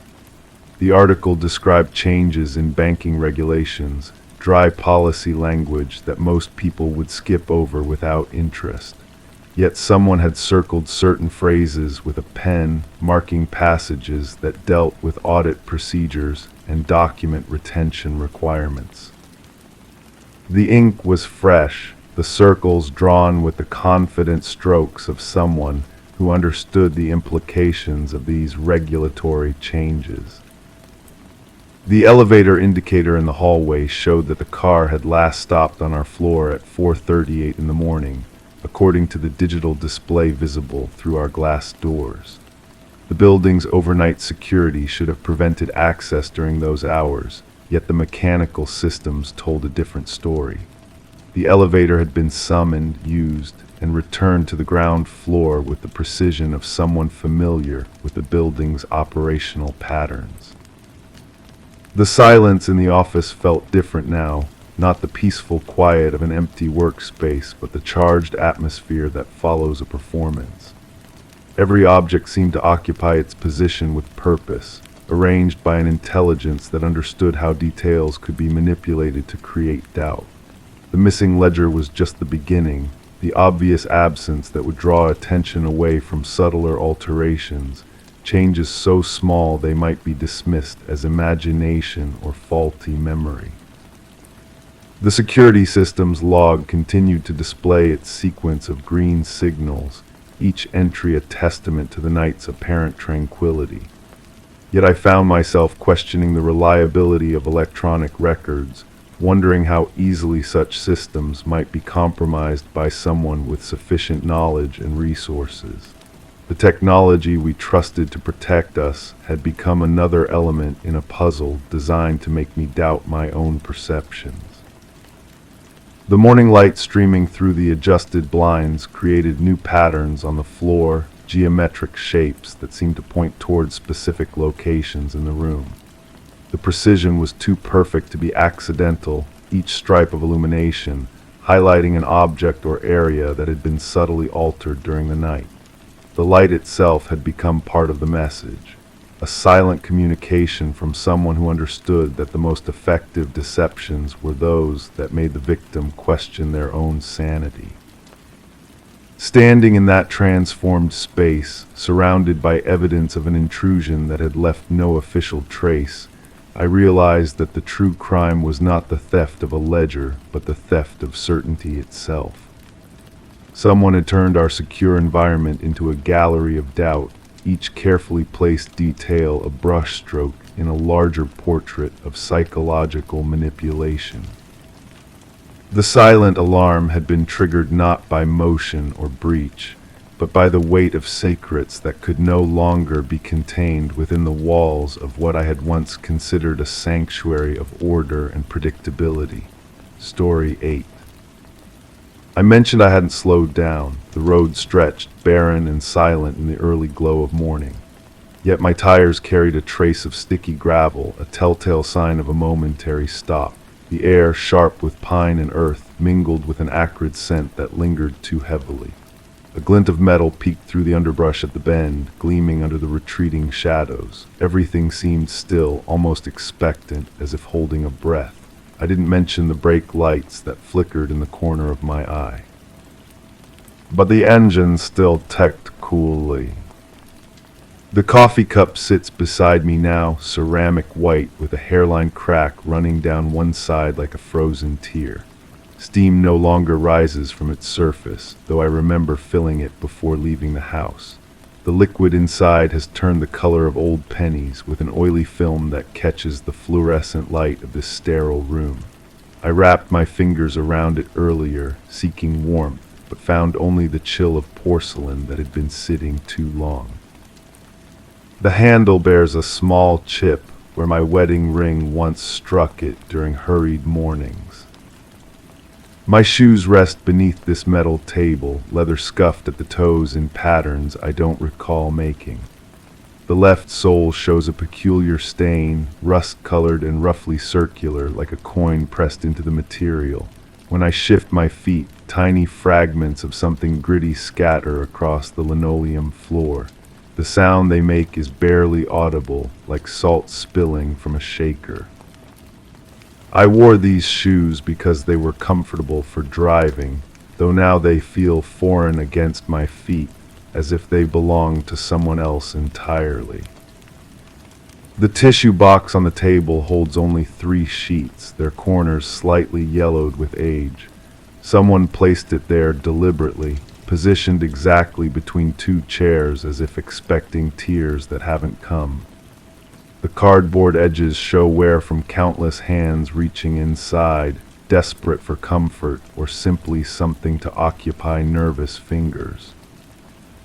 I've touched it several times without taking a tissue, running my thumb along its smooth surface while trying to remember details that seem to slip away like water through cupped palms. My jacket hangs on the back of my chair, navy blue wool that still holds the morning's dampness. The fabric carries scents I can't quite identify, something metallic mixed with a green smell of crushed leaves. One pocket bulges slightly with my phone, its weight pulling the material askew. The other pocket feels empty when I check it, though I have the nagging sensation something should be there. A receipt, perhaps, or keys that I can't seem to locate now that I need them. The fluorescent bulb above flickers intermittently, casting shadows that dance across the white walls in stuttering rhythms. Each time it dims, the room seems to shift slightly, as if the furniture rearranges itself during those brief moments of darkness. The sound it makes is barely perceptible, a tiny electrical whisper that grows more pronounced in the silence between questions. I find myself counting the intervals between flickers, though the pattern refuses to reveal itself.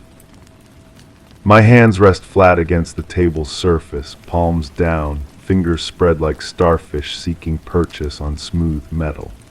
The skin on my knuckles appears unusually pale, almost translucent, with blue veins visible beneath. A small bandage wraps around my right index finger, though I can't recall the injury that necessitated it. The adhesive has begun to curl at the edges, revealing a glimpse of what lies beneath something that makes me quickly look away. The chair I occupy creaks with each slight movement, its joints protesting under weight they weren't designed to bear for extended periods. The plastic seat has molded itself to countless bodies before mine, creating subtle depressions that don't quite match my frame. When I lean back, the metal legs scrape against the floor with a sound like fingernails on glass. The armrests show wear patterns from anxious gripping, smooth spots worn into the rough texture. A clock on the wall marks time with mechanical precision, its second hand sweeping in perfect arcs around a face devoid of numbers. The hands point to positions that should indicate the hour, but without numerical reference, time becomes fluid, meaningless. I've been watching it for what feels like hours, yet the positions of the hands seem arbitrary, as if the mechanism serves some purpose other than temporal measurement. The pen lying beside my coffee cup bears teeth marks along its blue plastic barrel, evidence of nervous chewing by someone under stress. The ink has run dry, leaving only faint impressions when pressed against paper. Its clip has been bent back and forth so many times that the metal shows signs of fatigue, ready to snap with one more manipulation. I pick it up occasionally, testing its weight, though I have nothing to write and no clear thoughts to record. My wallet sits open on the table, its leather worn smooth from years of handling. The bills inside are arranged with obsessive precision, all facing the same direction, edges aligned like soldiers in formation. Credit cards occupy their designated slots, though one space remains conspicuously empty.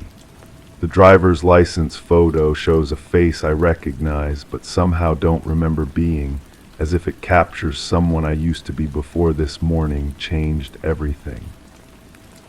The air conditioning unit in the corner hums with mechanical determination, pushing cold air through vents that haven't been cleaned in months. Dust particles dance in the artificial breeze, creating tiny tornadoes that dissipate as quickly as they form. The temperature in the room feels carefully controlled, neither warm nor cold, designed to maintain a neutral environment where emotions can't find purchase in physical discomfort. My reflection appears in the two-way mirror mounted on the opposite wall, though the image seems somehow distorted, as if the glass were water rather than solid surface. The person looking back has my features, but wears an expression I don't recognize, a mixture of confusion and something else, something that makes me uncomfortable to observe too closely. When I move, the reflection follows with a slight delay, as if the mirror were showing events from moments ago rather than the present. The door handle shows fingerprints from countless hands, smudged patterns that overlap and intersect like a map of human anxiety. Its brass surface has tarnished in places where palms have gripped it most frequently, creating dark patches that resemble stains. I've noticed it turns easily when tested from this side, though I haven't attempted to leave. Something keeps me anchored to this chair, to this table, to this growing collection of objects that seem to hold more significance than their mundane appearances suggest. My phone buzzes occasionally against my leg, vibrations that penetrate the jacket fabric and reach my consciousness like distant earthquakes. Each time it happens, I feel compelled to check the screen, but the messages displayed never seem to match the notifications I remember hearing. Names appear that I should recognize but don't, and conversations show gaps where my responses should be, as if I've been participating in discussions I can't recall having. The wastebasket beside the table contains a single crumpled tissue, stained with something that might be blood or might be coffee. The lighting makes it difficult to determine which.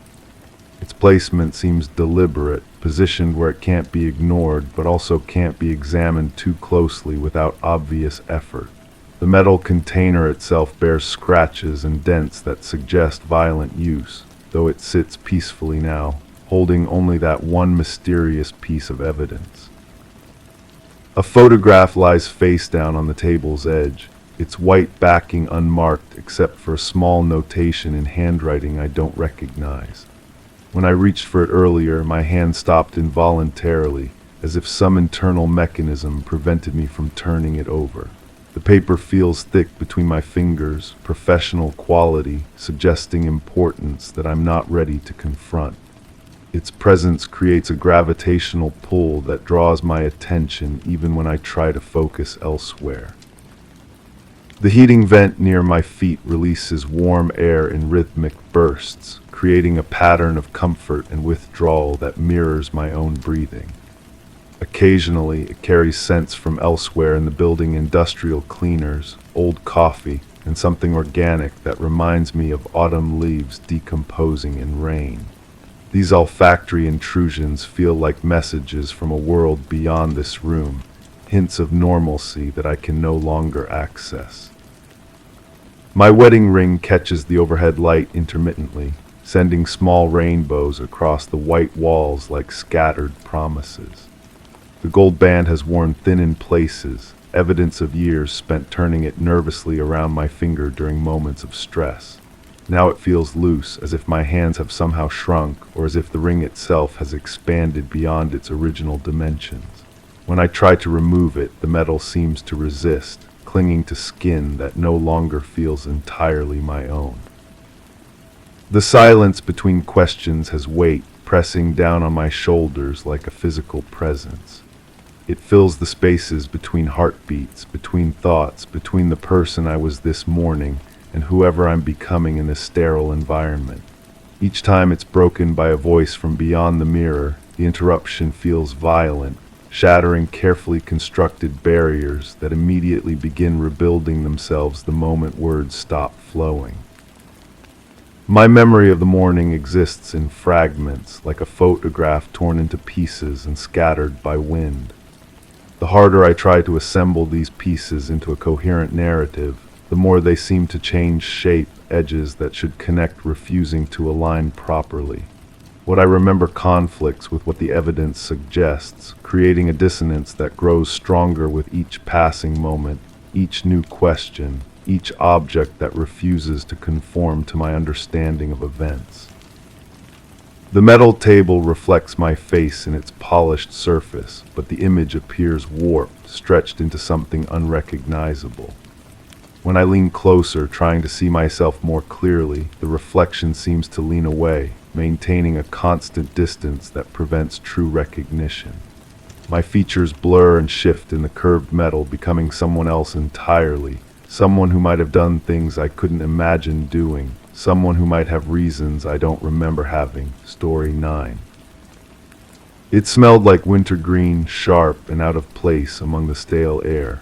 I stopped mid-step, my fingers brushing the textured wallpaper, searching for a logical source. The hallway stood silent, awaiting an answer I couldn't provide. The scent clung to my breath, pulling me toward a blurred, indistinct memory of snow-covered paths and watching eyes. Each inhale deepened my unease, echoing a past confusion that felt too near. Beneath the quiet, the walls seemed to watch expectantly. I knew I would find this smell again. It never truly left. The wallpaper beneath my fingertips told its own story through raised ridges and valleys. Burgundy flowers bloomed in endless repetition, their petals worn smooth by countless hands that had traced these same paths. I remembered choosing this pattern together, how we'd laughed at its old-fashioned formality. Now the roses seemed to twist slightly when I wasn't looking directly at them, their centers darker than I recalled. The adhesive had begun to fail in places, creating small bubbles that crackled when pressed. Each imperfection felt deliberate, as though the house itself was trying to communicate something I'd been too distracted to notice before. The brass doorknob at the end of the hall gleamed despite the dim lighting, polished to an almost mirror finish. Its surface reflected a distorted version of my approach, stretching and compressing my features into something unrecognizable. I couldn't remember the last time I'd cleaned it, yet it shone with the attention of careful maintenance.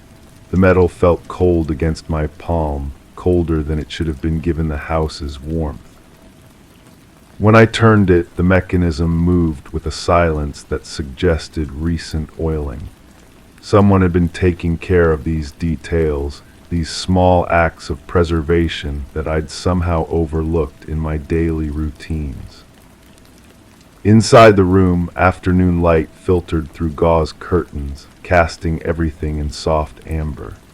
The rocking chair sat positioned at an angle I didn't recognize, facing neither the window nor the door but some invisible point between them. Its wooden arms bore the gentle impressions of regular use, the finish worn to a comfortable smoothness. I could almost see the impression of hands that had gripped those arms, the slight depression in the seat cushion that spoke of long hours spent in contemplation. The chair's runners had left faint marks in the carpet, evidence of movement I couldn't quite place in my memory. Books lined the shelves in an order that defied my usual system. Volumes I remembered keeping together had been separated, while others I'd never seen before filled the gaps. Their spines showed varying degrees of wear, some pristine and others bearing the soft creases of frequent handling. One slim volume caught my attention, its binding a deep green that seemed to absorb the surrounding light. When I pulled it free, the pages fell open to a passage marked with a thin ribbon bookmark.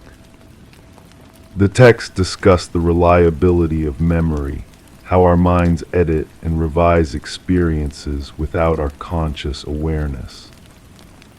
The teacup on the side table held the remnants of something herbal, its bottom stained with leaves that had settled into intricate patterns.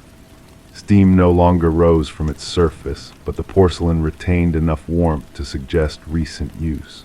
I recognized the cup as part of a set we'd received as a gift, though I couldn't recall brewing tea that afternoon.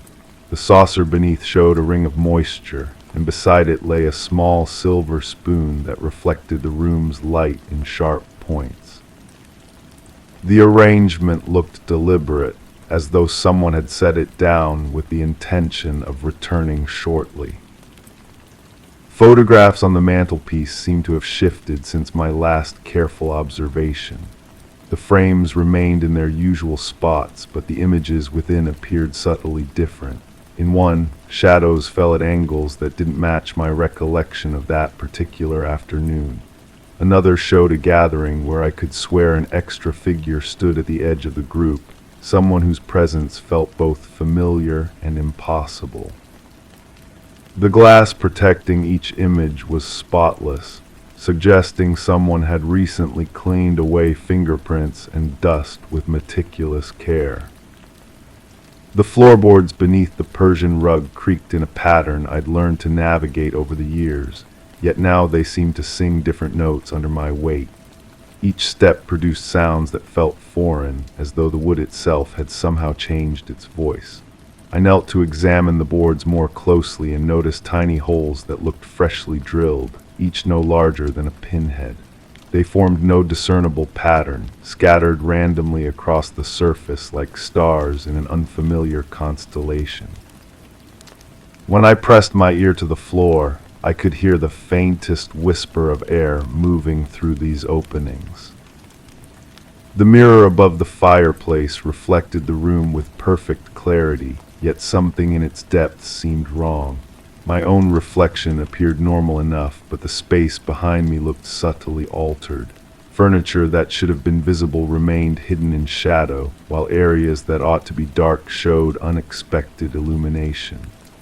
I turned to compare the reflection with reality and found them identical, yet the feeling of wrongness persisted.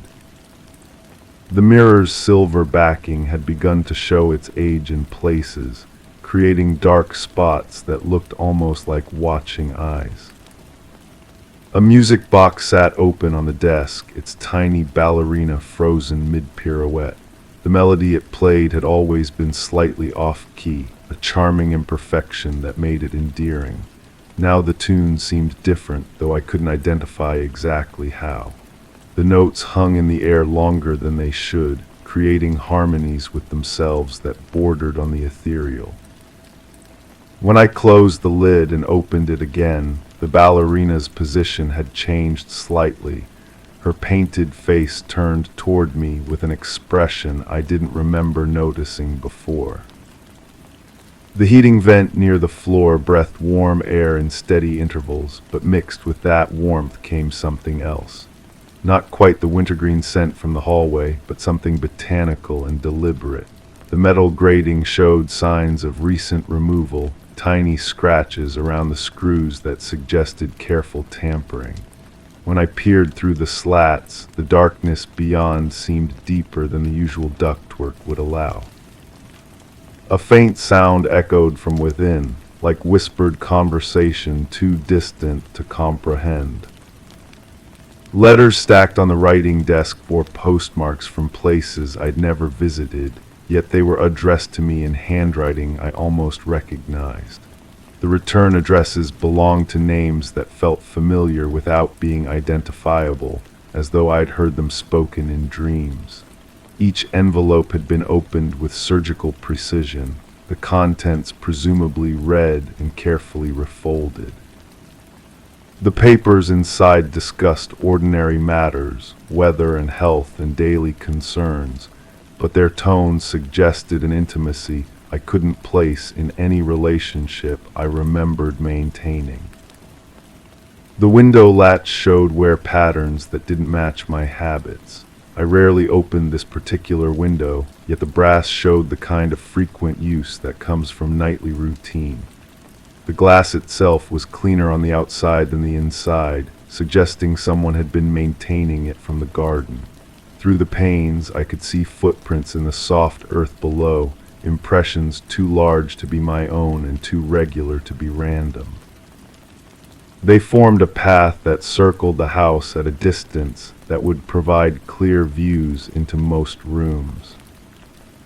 Clock faces throughout the house showed different times, though I was certain they'd been synchronized recently. The grandfather clock in the corner ran fast, while the mantel clock lagged behind by exactly the same margin. Their pendulums swung in perfect opposition, creating a rhythm that felt almost hypnotic.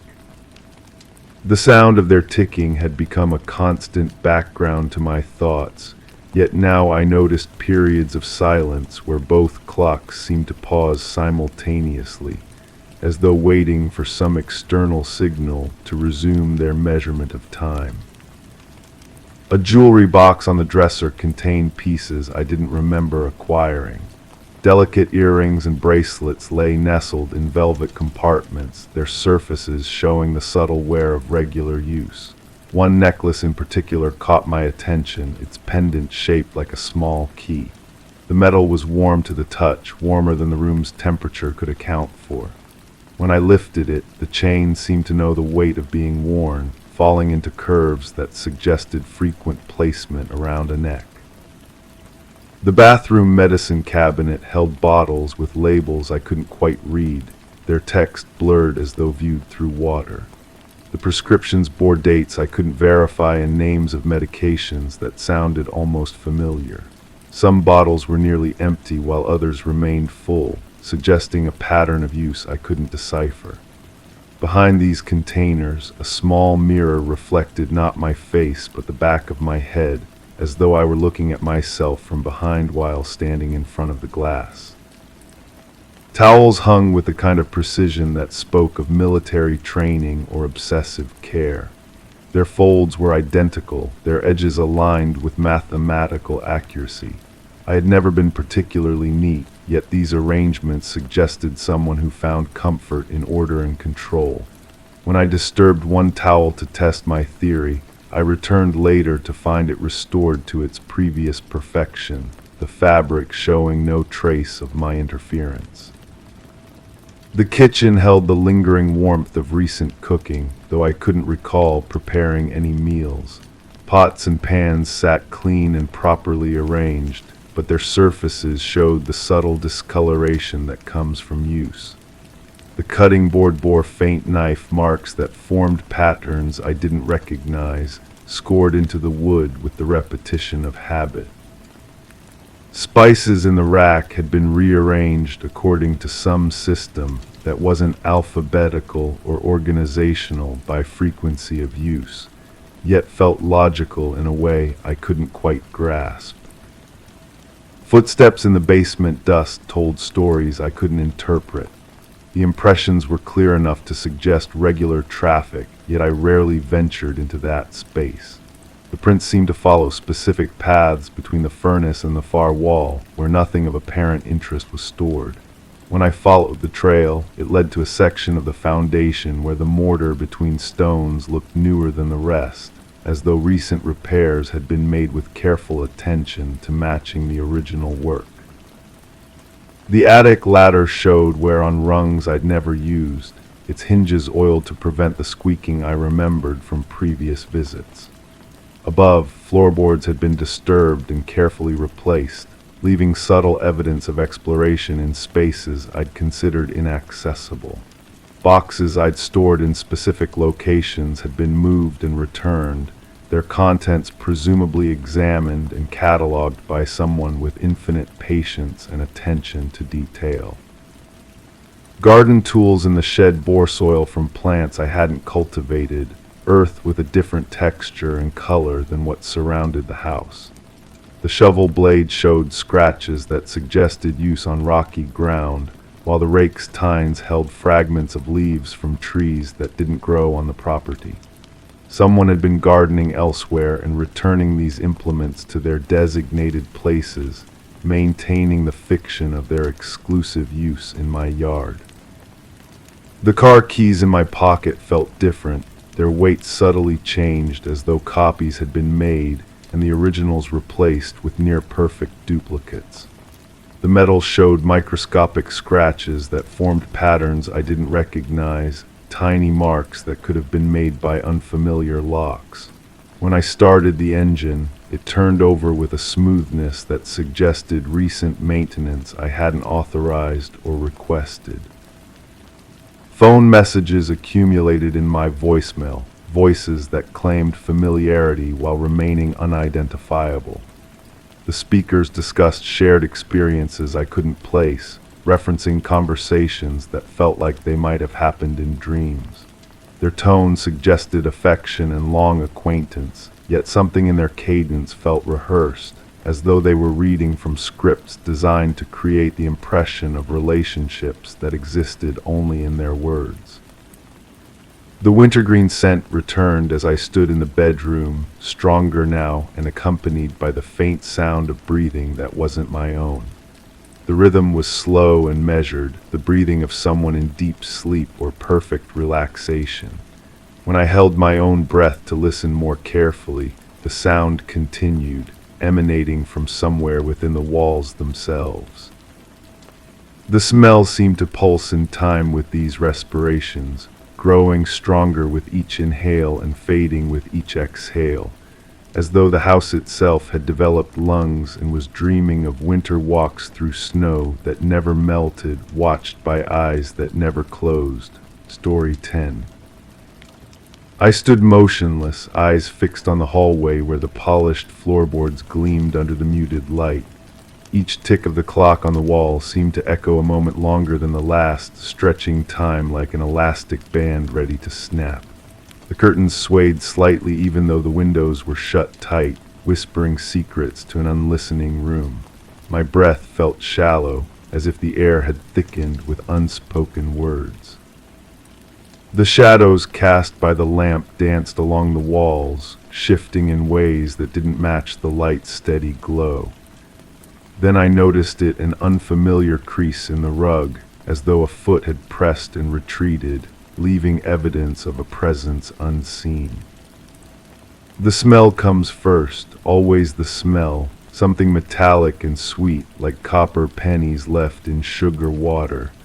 I can't place when I first noticed it, but it clings to the back of my throat now, persistent as a memory I can't quite reach. I think I was standing in the kitchen when it started, or maybe the living room. The details blur together like watercolors in rain. There was coffee brewing, I remember that much. The machine made that gurgling sound it always made, the one that reminded me of someone choking. Why did I think that? I never thought that before. "You're being paranoid," someone said. Was it me? Was I talking to myself again? The voice felt familiar but distant, like hearing your own voice played back on a recording. The house felt different that morning, or was it evening? Light filtered through the windows at an angle that seemed wrong somehow, casting shadows where shadows shouldn't fall. I walked from room to room, checking things, checking what? Door locks, window latches, the small ceramic bowl on the kitchen counter where I kept loose change. The bowl was empty. It's never empty. I must have moved the coins somewhere else. People do that, don't they? Move things and forget. But my hands were shaking as I searched through drawers, lifting papers and old receipts, looking for those familiar copper circles that proved everything was normal. "Where did you put them?" I asked the empty room. The walls absorbed my voice without echo. "There's a photograph somewhere. I can see it in my mind, but when I try to focus on the details, they scatter like startled birds. Two people standing close together, smiling. One of them might be me. The other person's face keeps changing when I'm not looking directly at it, features shifting like smoke. I found the photo later, or maybe earlier. Time doesn't behave properly in my memory. It was tucked inside a book I don't remember reading, a book about local history or gardening or something equally mundane. The edges of the photograph were worn smooth, as if someone had handled it frequently. But I was alone in the picture. Just me standing in what looked like the same hallway I'd been staring at, wearing clothes I didn't recognize. My smile looked forced, stretched too wide. Behind me, barely visible in the background, was that same crease in the rug. "This doesn't make sense," I whispered to the photograph. but it offered no explanations. The phone rang while I was studying the image. 3 sharp bursts that cut through the thick air like scissors through fabric. I reached for it automatically, muscle memory guiding my hand, but stopped just before my fingers touched the receiver. Who would be calling? The ringing stopped, then started again. Stopped, started. I never answered it. Later, much later, I realized there was no phone in the house. There never had been. The sound was coming from somewhere else, somewhere I couldn't see but could somehow hear, like listening to a conversation through water. The basement door was open when I walked past it. I always keep that door closed, always. The hinges creak when it moves, a long, drawn-out complaint that sets my teeth on edge, but I hadn't heard any creaking. "Hello," I called down the stairs. My voice sounded small and hollow, swallowed by the darkness below. No response, just the steady drip of water from a pipe that probably needed fixing. I didn't go down, something told me not to go down. But I could smell that metallic sweetness drifting up from below, stronger now, almost overwhelming. It made my stomach turn and my head feel light, like I might faint if I breathed too deeply. I closed the door, turned the lock, walked away. The crease in the hallway rug had deepened. Sleep came in fragments that night.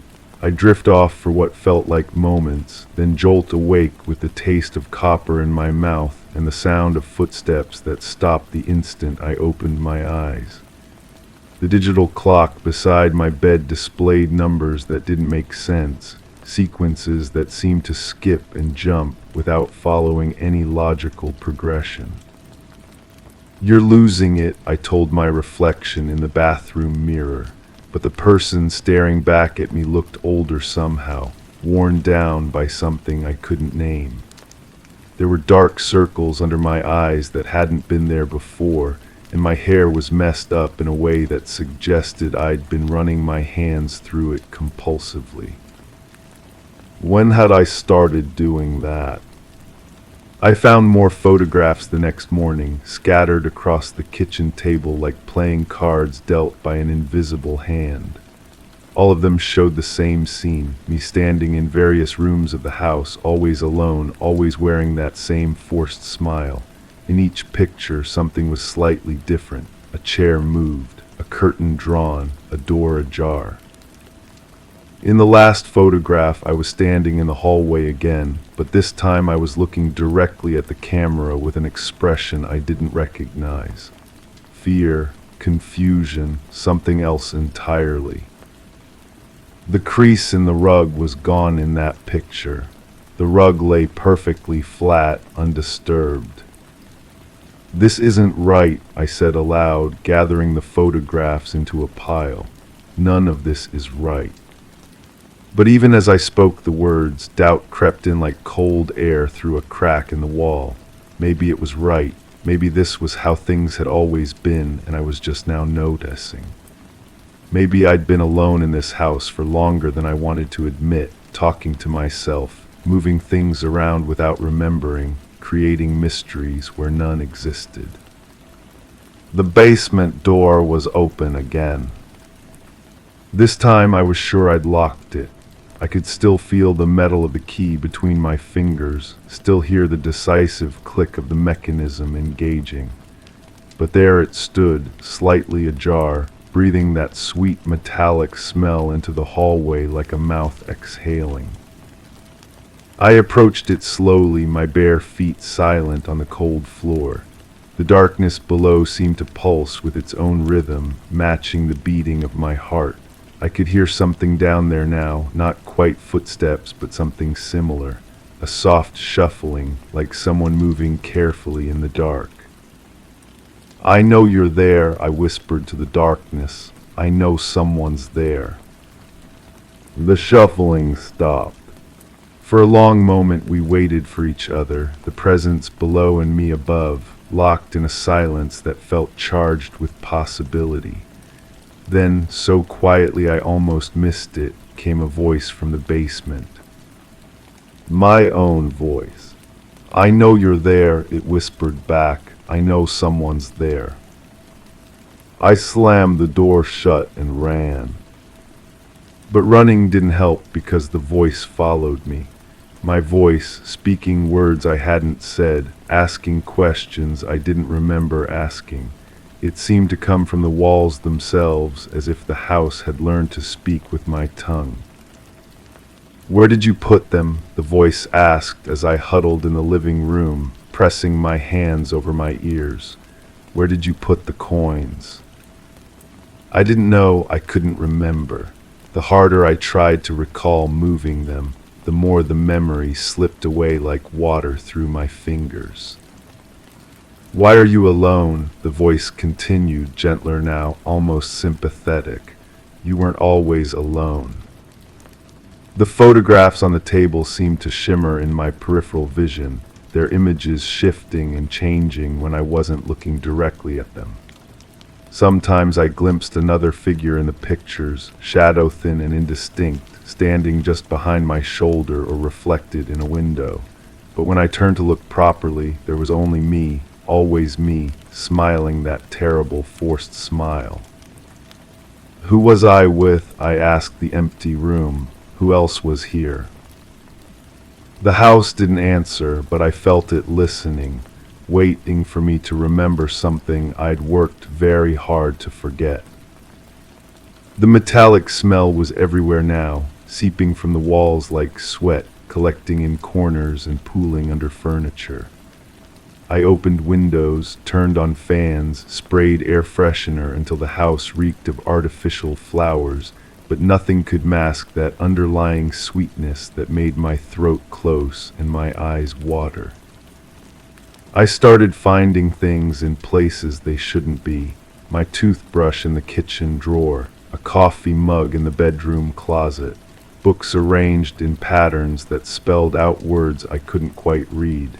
Each discovery felt like a message from someone who knew me better than I knew myself.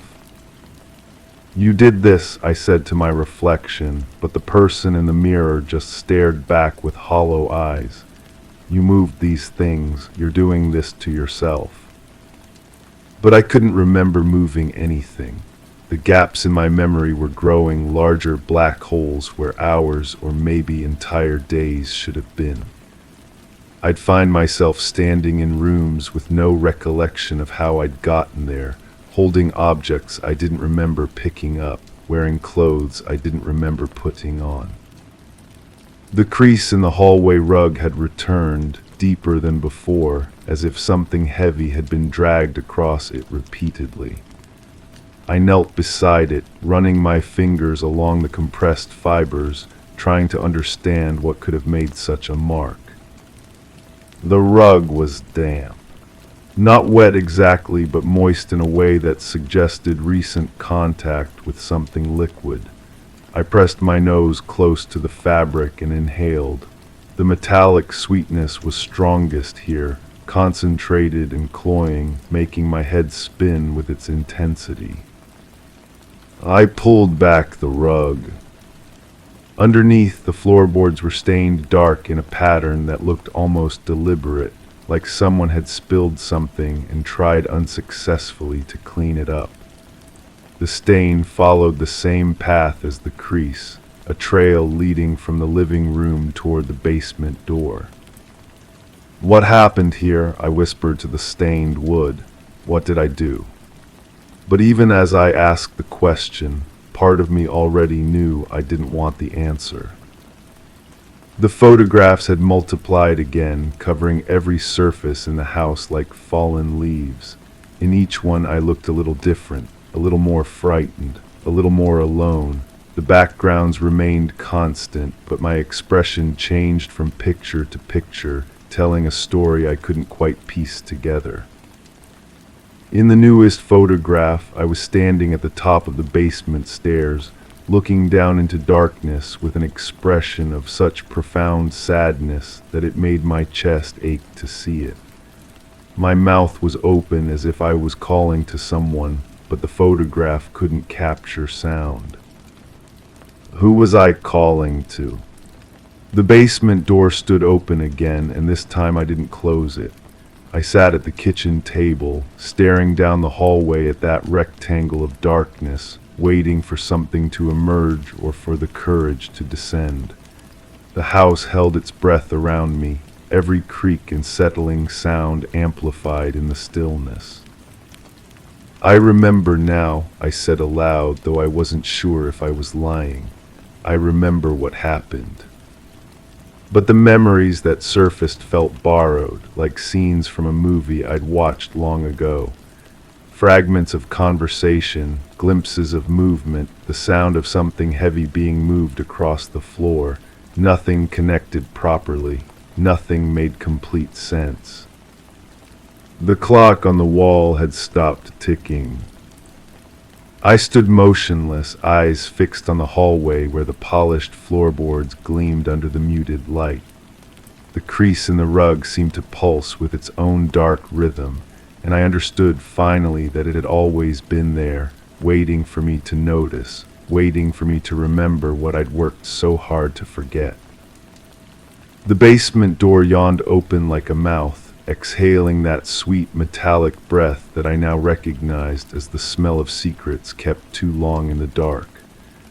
My own voice drifted up from below, asking the same questions over and over, trapped in a loop of forgetting and remembering that might never end.